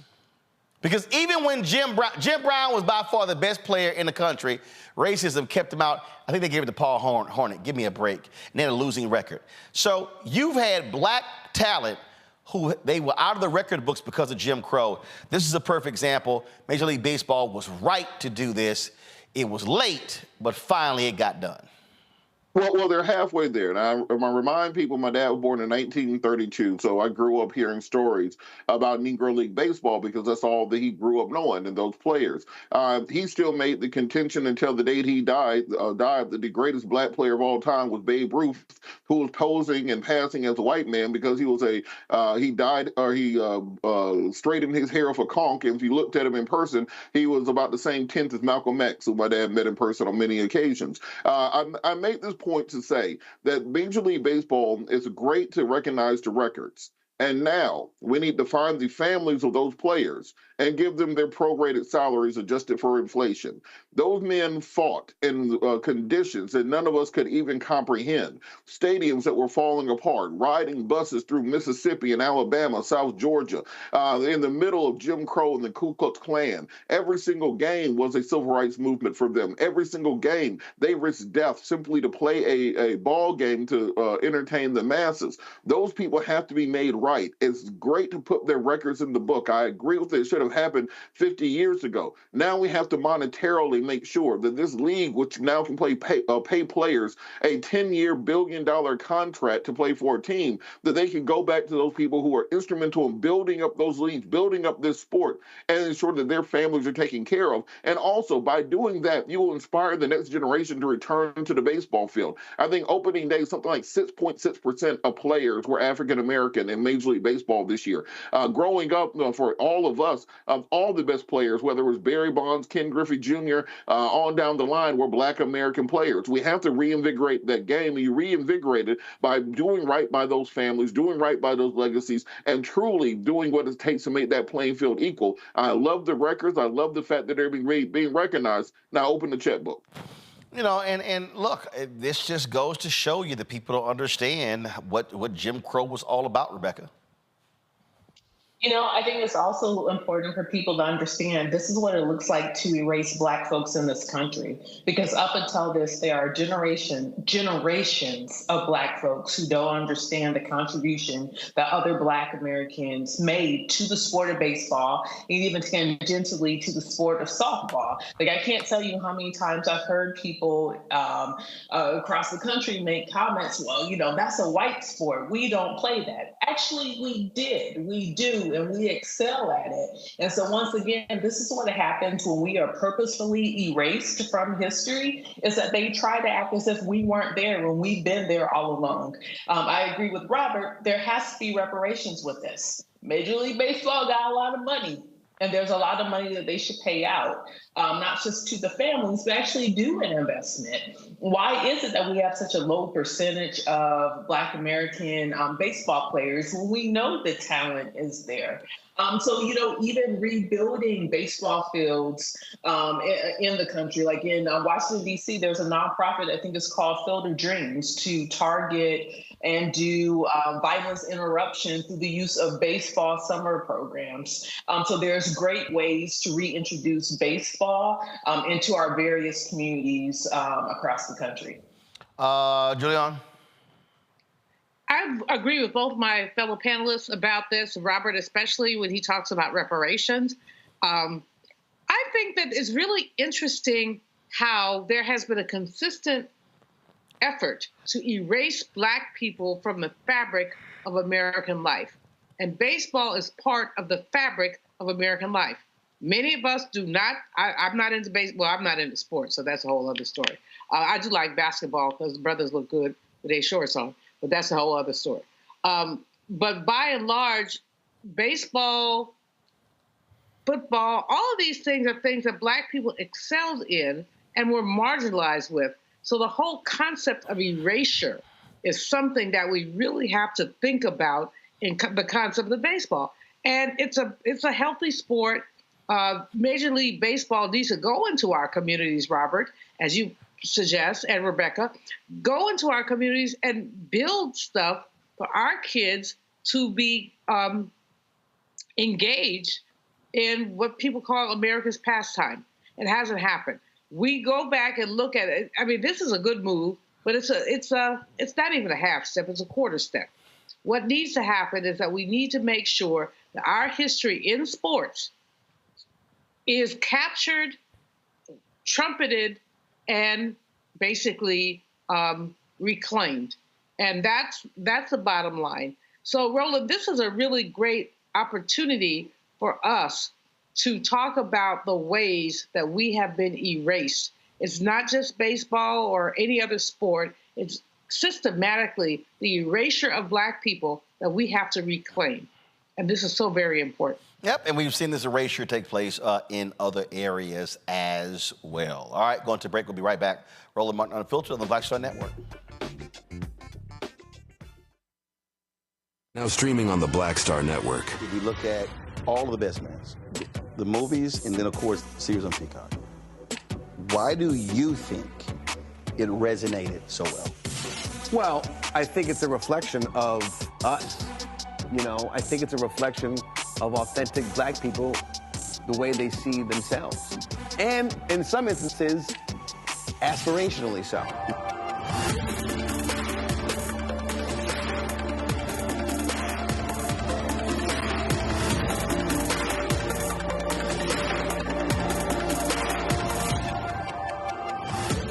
Fanbase is pioneering a new era of social media for the creator economy. This next generation social media app with over 600,000 users is raising $17 million, and now is your chance to invest. For details on how to invest, visit startengine.com/fanbase or scan the QR code. Another way we're giving you the freedom to be you without limits. Bruce Smith, creator and executive producer of the Proud Family, Louder and Prouder, and you're watching Roland Martin Unfiltered.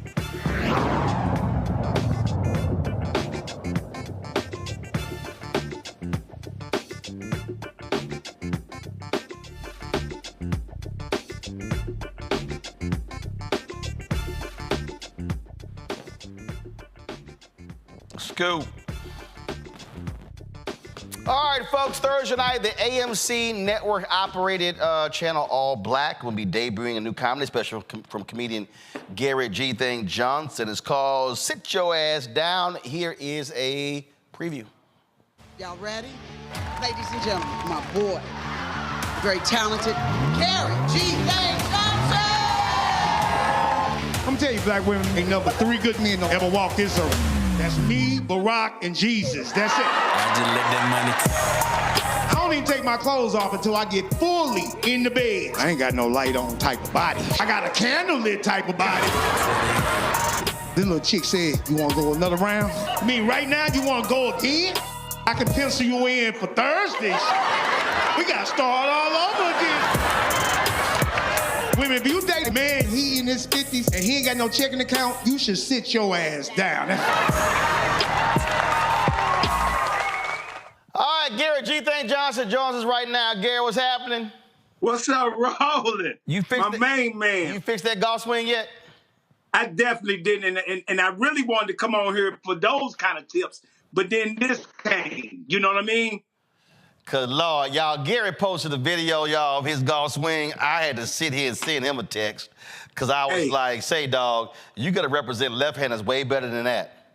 Hey man, it wasn't just a text that you sent me; it was a thesis. You know, and it's almost like you was telling me to quit playing golf. No, throw your clubs in the water. I wasn't telling you to quit, but I was like, take your ass to the driving range, though. It was so disrespectful, and thank God me and you are friends. And you can really play. And that's what you were saying. I can really play. You're left-handed, and I'm asking you to quit. No, I mean, I was offering you some advice and counsel, on swing path, your grip, and all this sort of stuff, your weight transfer. I mean, I'm trying to help a brother out. You was, and you gave me only thing you didn't do is send me charts and diaphragms and actually the picture actually how to do it. You really broke it down. I was in the movie theaters. I had to leave out the movie theater to read all that whole text message. I said I got to get back with Roland later on this one because I'm very disappointed because I thought I was doing good. Yeah, it looked like you thought you were doing good. Cause y'all, he literally posted, check this swing, and I was kind of like, It almost felt like you stopped following me after that, too. I don't know if that's true or not. I got to check it. But it looked like after I swung like that, you didn't want nothing to do with me. I ain't stopped following you, but I was like, he going to have to go to the range. So let me go ahead and get him a little something. Let's talk about this special here. Where'd you shoot it?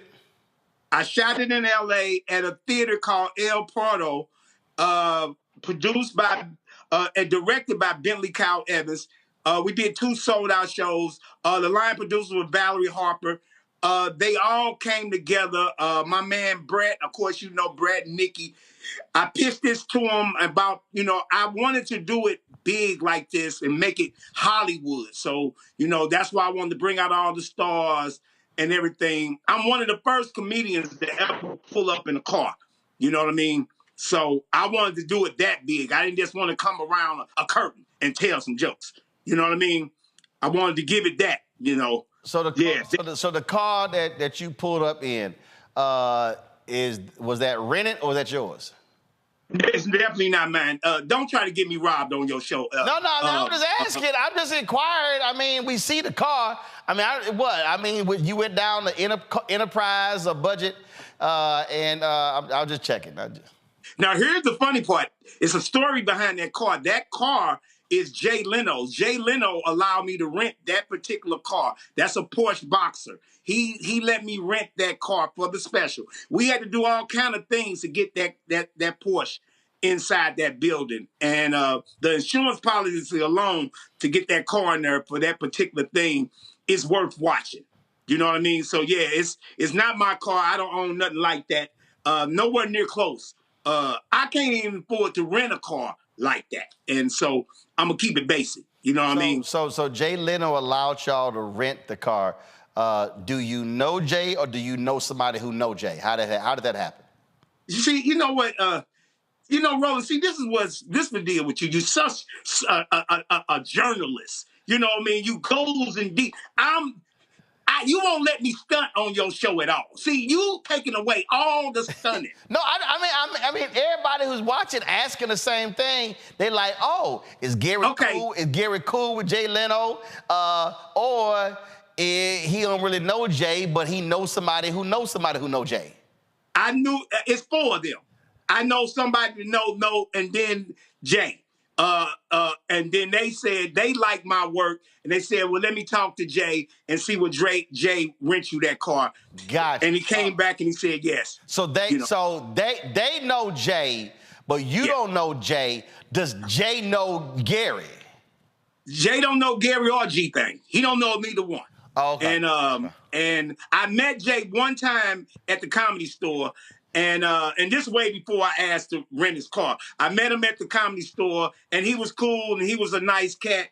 But, I mean, it was, he's not my era, you know what I mean? And I don't just go up to comics, especially the ones that I don't know. And the ones that don't know me, I really don't go up to comics that don't know who the hell I am. So why?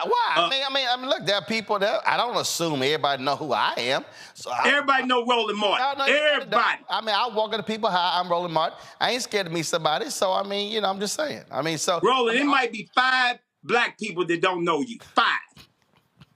I can tell you that right now. I was telling people that I'm doing Roland Martin show. They said, "Are you doing Roland show? He let you on now?" I'm friends with Roland. Now that's who I do know. So yeah, people know who the hell Roland Martin is. And let me hey Roland, that's why I wanted to do your show. How many times I call you Roland? Roland, I called you 700 times. Let me explain something, y'all. Gary was calling me like a damn bill collector. I was like, Gary, I got you. I said, I know when the damn comedy special airs. You're gonna be on the show. Don't your ass call me again. I said, Carol is going to reach out to you. Yeah. I got this, Gary. Yeah. And that's how you sound. And I like, hey, Roland, do you want me to call you back? I was trying. Hey, Roland, I have never heard your tone. I was trying not to cuss.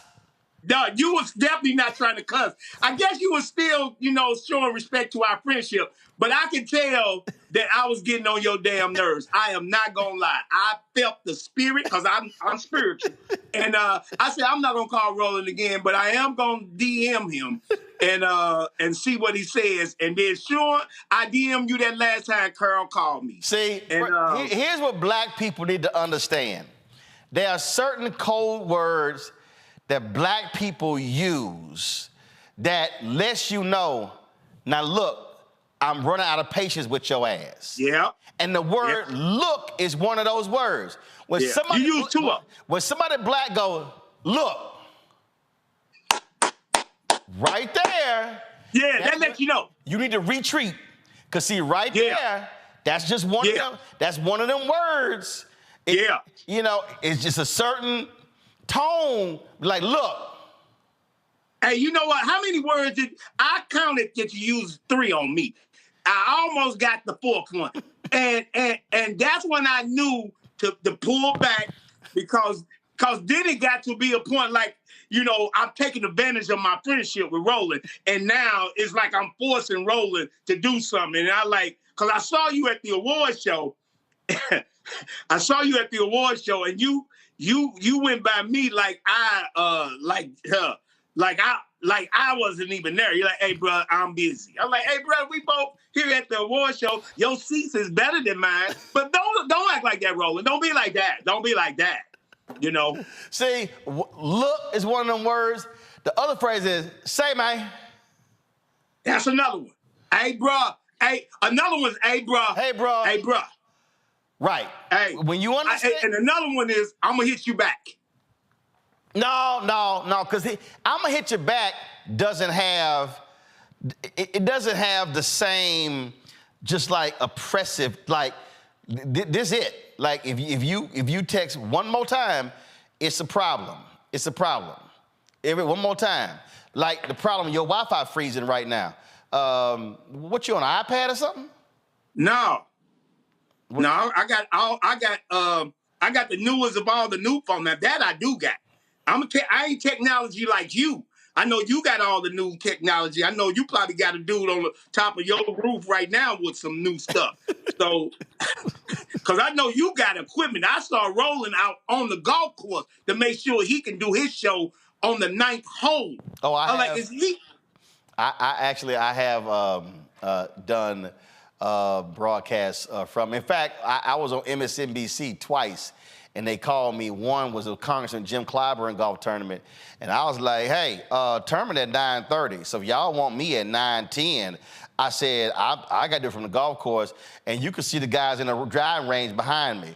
And so, hell, MSNBC don't pay me a damn thing. So I ain't about to sit here and interrupt my golf game for y'all ass doing a free hit. That part.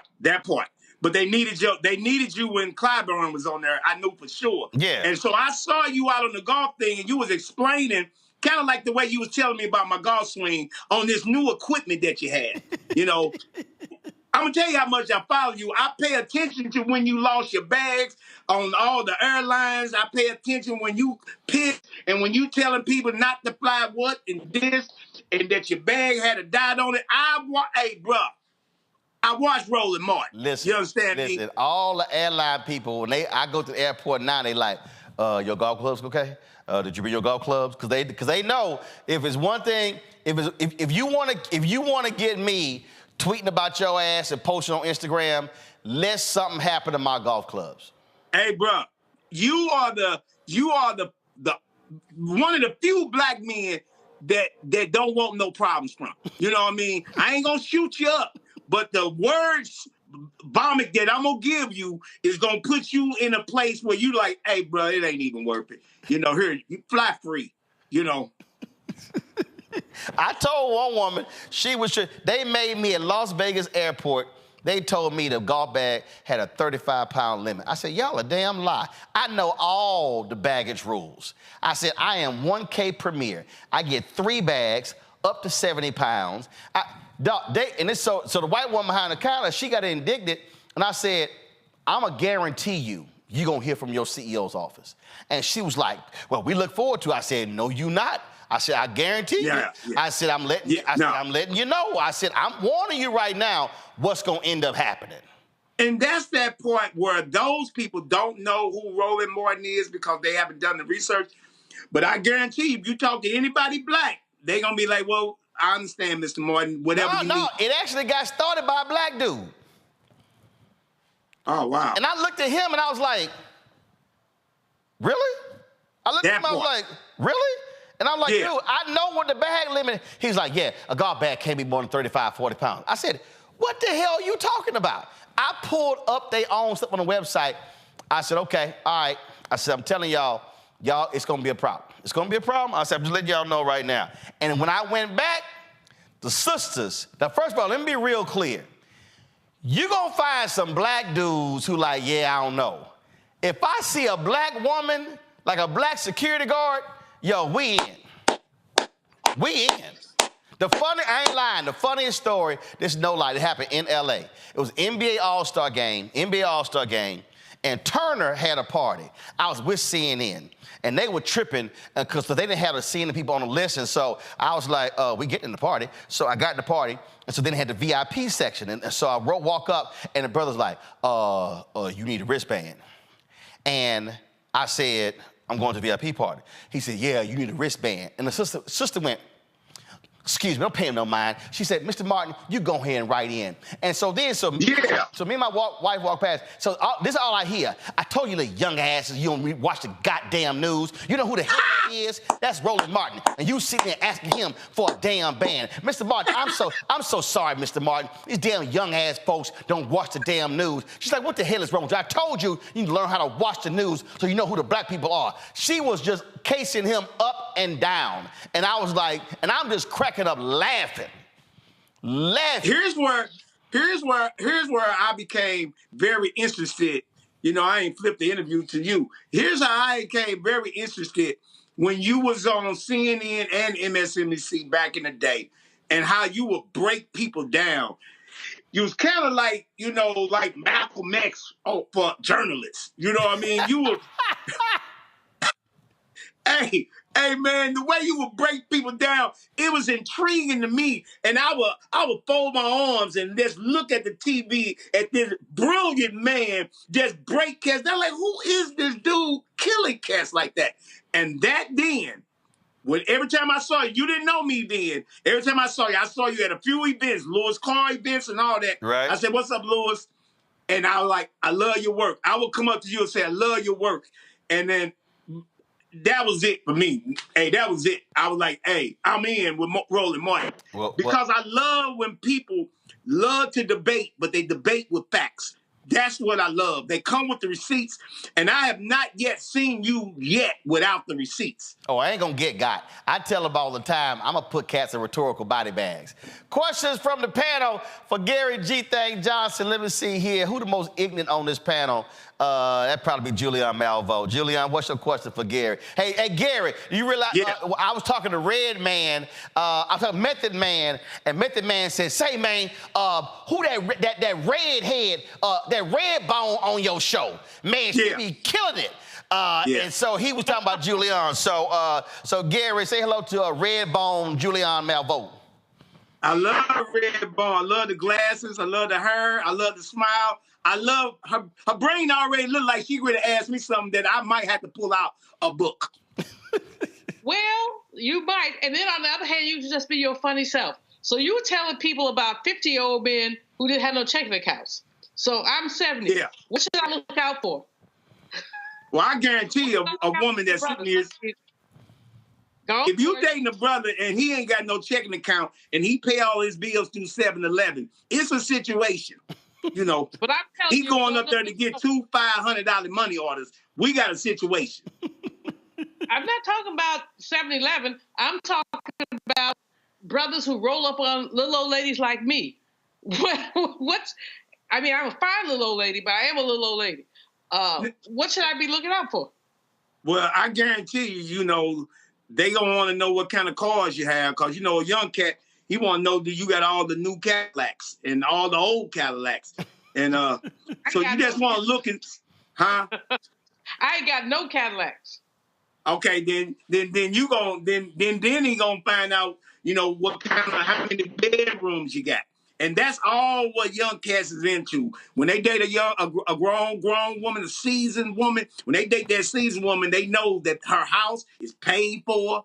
They know she got all her paperwork in line. She got that old lawnmower that ain't gonna never cut off.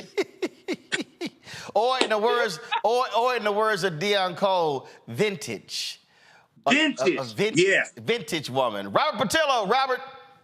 Hey, look, ain't nothing wrong with a seasoned woman. My wife's 12 years older to me. Dr. Malvo, get you one of them young men. What's called? They need some nurturing, some caring, and some bringing up. We out there. We out there for Robert, you know damn well when you met your wife, she probably has 4 or 5 guns, and that's why you went ahead and got with her. You know that. Actually, she was a New Yorker. She was afraid of guns. On our second date, I bought her a shotgun. That's a true story. You can ask her when you see her. I bought her a shotgun as soon as she moved to Atlanta and a dozen roses, and now we've been married for 13 years. Oh, but, so the first gift you gave your wife was a shotgun? Moss word, it was a for pistol grip. Hey, look, this is how, and it's a math heaven. It worked out ever since. And she ain't shot. So this the new Bonnie and Clyde. This the new Bonnie and Clyde right here. These, Hey, if you stay ready, you ain't got to get ready. But look, I got this question for you. One of the hardest things about making black folks laugh is all black folks think they're secretly a comedian. What is your icebreaker when it comes to a new audience, when it comes to introducing yourself to them and kind of breaking that ice and, kind of establishing yourself within a room? When I go into the room, mostly it's all about me. I go in because I got some problems going on with myself. You know what I mean? I got these man boobs and I'm trying to do some things. So I break the ice with myself. You know what I mean? I'm really dark and I'm never gonna get lighter. And so I break that ice. And then I figure out what's going on in the room. So if there's somebody sitting up front that got something that they shouldn't be sitting up front in, they get it. And so I kill a few people in the audience just to make sure that don't nobody else should be around. So that's how I get it started. All right, that makes some sense there. Rebecca. Hey, Gary, thank you so much for being on the show tonight. I love comedy. I think comedians are the last truth tellers that we have. I know there's been a lot of pressure on comedians to filter what they talk about, to not talk about this, but talk about that, and to be generally politically correct. So how do you resist the urge to be politically correct and just be the truth teller that you are? Maybe about a few years ago, I was talking about, a lot of politics in my act and all of that. And now this year, because a lot of other comics are basically talking about certain things, I just decided, basically just to not have to be politically correct and just talk about myself, So if you got a problem with me, then you don't like me, period, anyway. So it's nothing really, I used to have to say, well, they say, don't say this, don't say that, don't say this, especially when I go inside of white clubs. They don't want this, they don't want that. And I'm like, bruh, I'm only going to be me. You're not paying me enough for me to even screw any of my words anyway. So either you want me to come back or you don't want me to come back. But I do see some black people in here that came in here to see me. So I never change. You know what I mean? I'm too old to change now. You know what I mean? I'm at that age. I'm at that age where I'm still putting water in trays. You hear me? I'm at that age. I ain't got no ice maker. You did not say he's still putting water in ice trays. Oh, and I ain't talking about the tray that you do this, clap. I'm talking about, I'm talking about that one. Oh, it's time for you to get you a new damn refrigerator. All right, y'all. Gary G. Thing Johnson special on All Black is going to drop on Thursday. Be sure to check it out. All right, Gary, be sure to send me the updated golf swing. It probably ain't going to happen this year, but because everybody I work with, they look like they teaching me wrong. And I'm going to start telling them that Roland Martin told me to do it this way. Yeah, I trust me. Listen to me. I have your golf swing straight in 60 days. I guarantee you. I guarantee you. Because remember, you talking. Look, I got a 3.9 handicap. So I'm just saying, always play. Always tell folk, don't listen to all them fools be running their mouth. Listen to folk who actually, I'm sorry, it was 4 point, no, we got it. So it's, we good. So we've been smoking hot. I shot a 77 the other day, so, Let me just say this before you wrap me up like a blanket.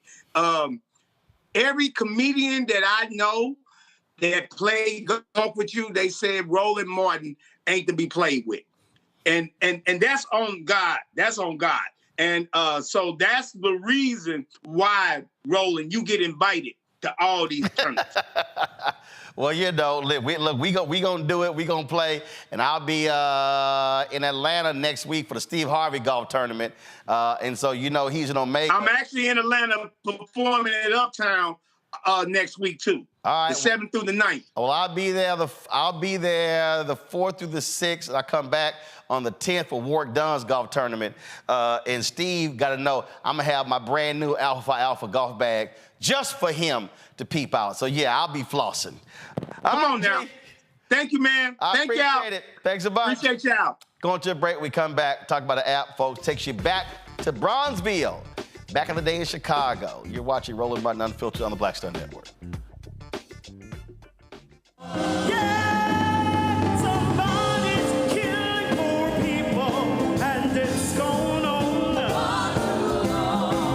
When COVID happened, poor people were dying at a rate already of 800 people a day. Before COVID, if you went to a funeral every single day, it would take you 600 years to attend all the funerals of the people who will die from the ravages of policy violence, poverty, and low wages in America in just 1 year. It would take you 2 years and 19 days to go to all of the funerals of the people that will die today, and oftentimes silence. Nobody talks about this political genocide, but we are determined today to remember their death and be a resurrection of voting power and voice power like never before. Economic justice and saving this democracy are deeply connected. We, as a nation, must listen to the demands of the poor, who are pushing and will continue to push political candidates and elected leaders to lift from the bottom so that everybody can rise. We are the poor, the marginalized, and the underpaid.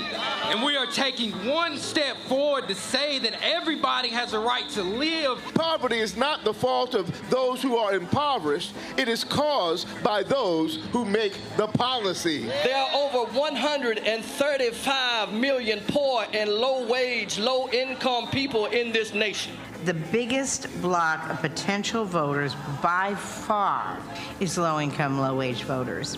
I can't afford medicine. Sometimes I have to skip because of the cost. The farm worker community is tired of the violence imposed upon us by greed, exclusion, and denial of basic human rights. Those folk that represented by that casket, poor and low-wage workers who are the most moral people in this country because they go to work every day believing, even though going to work is hazardous to their health. I'm tired of working 70 to 80 hours a week and still not have money for the necessity of bills. I'm tired of getting sick and not being able to go see the doctor. Having to make a choice to pay between rent or the light bill or food or clothes. You cannot claim to care about families and a culture of life and then do everything in your power to rob people of equal access to resources and to force them to live in poverty. Leadership of both parties had waged war on poor people and low-wage workers. And this government has treated people experiencing poverty, including their military families, with disdainful, deliberate, malicious neglect. So the truth is that my son died from poverty. We refuse to accept poverty as the fourth leading cause of death. The fourth leading cause of death in this, the richest country in the world. We march today for our children and the generations to come. And we need to do it with the loudest voices possible, the biggest actions possible. We will voice our demands and register our vote. When we stand up and when we stand together, things change. There is the electorate that is, and then there is the electorate that should be. 34 million eligible poor and low-income voters did not vote in 2016. If just 20% of those voters in swing states were mobilized around an agenda, they could change the political outcome of every election. So we're launching the most massive voter mobilization and turnout campaign in history of poor and low-wage voters, allies, and religious leaders. People are dying, but we know it doesn't have to be this way. And so we are calling on everyone to join us in this Poor People's Campaign, a national call for more revival. We are here, we will be seen, we will be heard, and our power will be felt. We don't need to be an insurrection. We are a resurrection that will be felt across this country. Are you ready? Ready? Ready? Ready? We are a resurrection, and we are ready.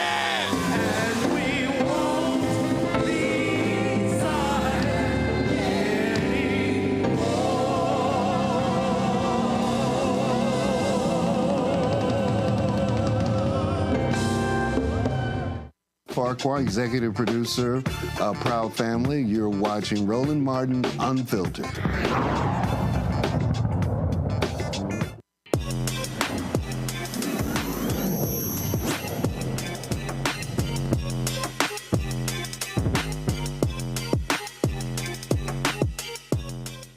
What was it like living on the south side of Chicago in the 1920s and the 1940s in the Bronzeville area? It was the culture hub of Chicago. Well, two brothers, Donald and Philip Jones, have launched what they call Time Machine Bronzeville.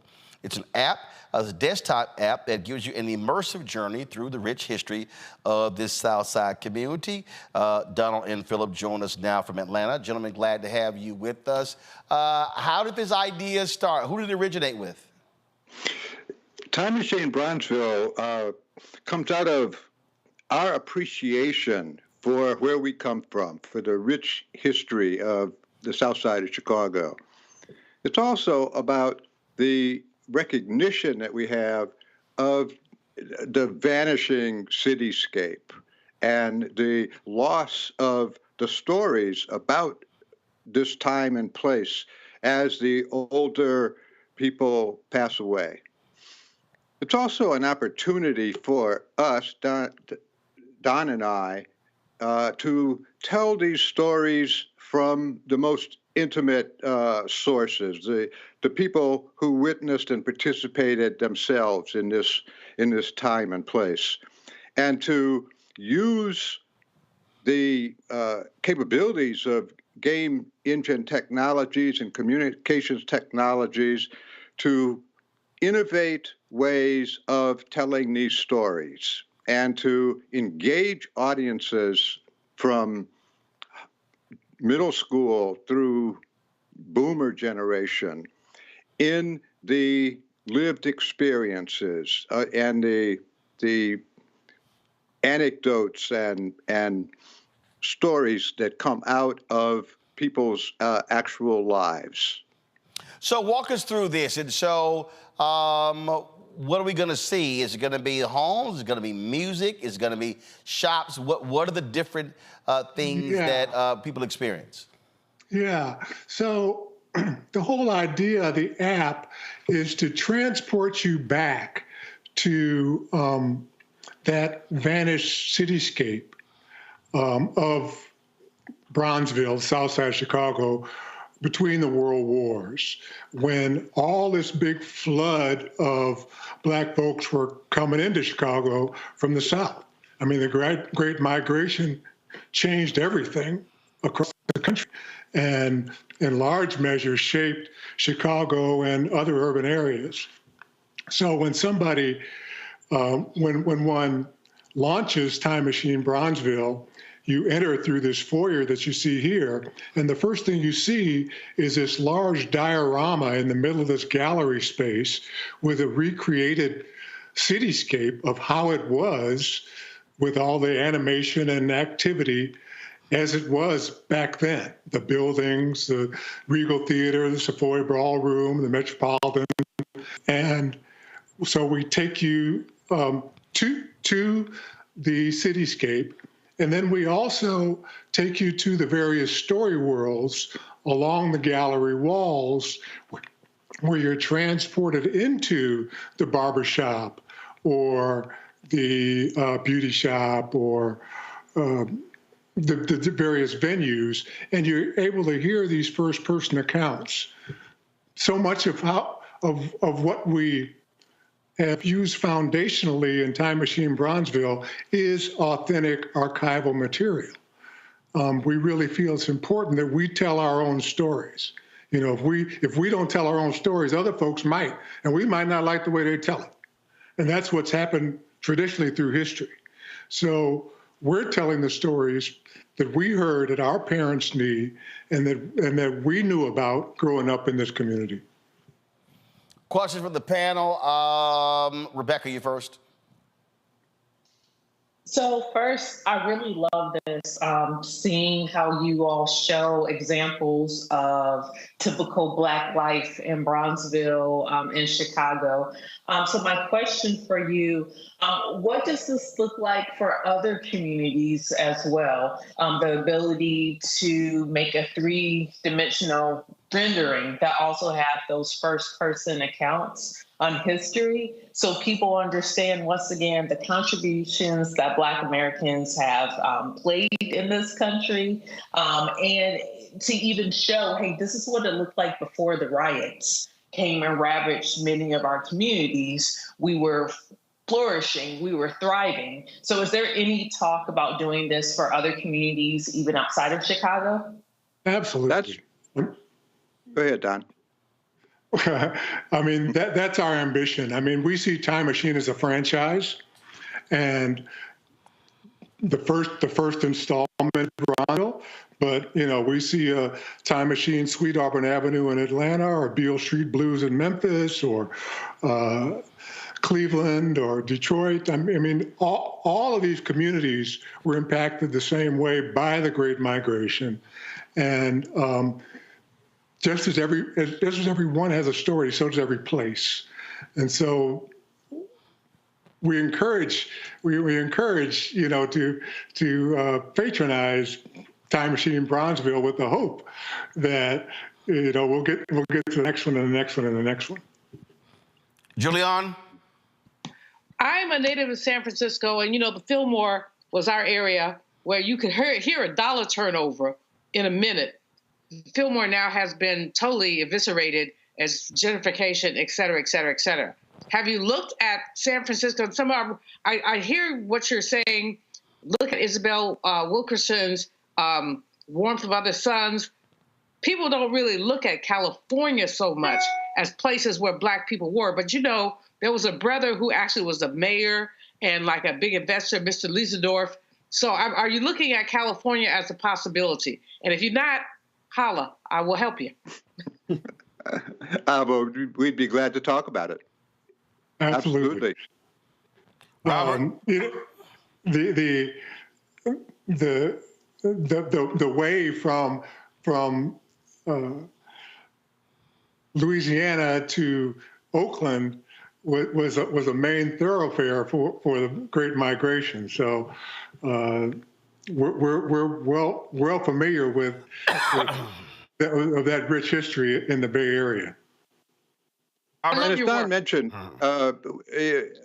so much of Time Machine Bronzeville is grounded in the archival materials that we and many other people have researched. We've also done extensive oral histories on our own, particularly with our mother, Dorothy Mallory Jones, who was a witness and participant in this time and place. And so we start with what we know best, what we have most access to. But other communities have their own history, their own archives, their own content experts that we are more than happy to collaborate with. Robert? This is such an outstanding project. I used to live at 47th and Drexel, so right there at the intersection of Bronzeville and Hyde Park.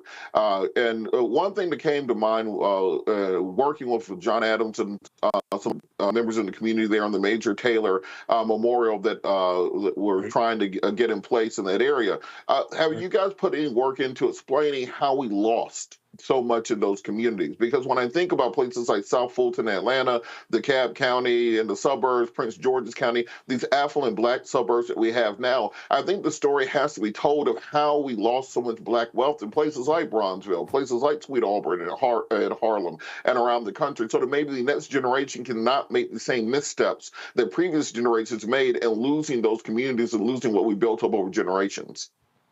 Well, the time period for Time Machine Bronzeville is intentionally restricted to between the world wars, partly for that very reason, because after the war, it started to change. And then by the 60s, it was in steep decline. It is coming back. And there was another part to your question. Well, just simply, should we be teaching the part of what caused that decline so that we can better understand how we can preserve affluent Black neighborhoods we have now? It's kind of studying the fall of the Roman Empire so that when we see this arising in America, we don't allow it to happen again. Part of what we're also doing in Time Machine Bronzeville is presenting the modes that the African Americans on the south side of Chicago employed to create and sustain community. So in our history, we have answers to many issues and questions and problems. And fundamentally, the solutions devised and developed on the south side during that period had to do with cooperation, collaboration, mutual assistance and support, making organizations to solve our own problems. We have venerable organizations and institutions in our community, and they originated in churches, social organizations, the clubs, and so on.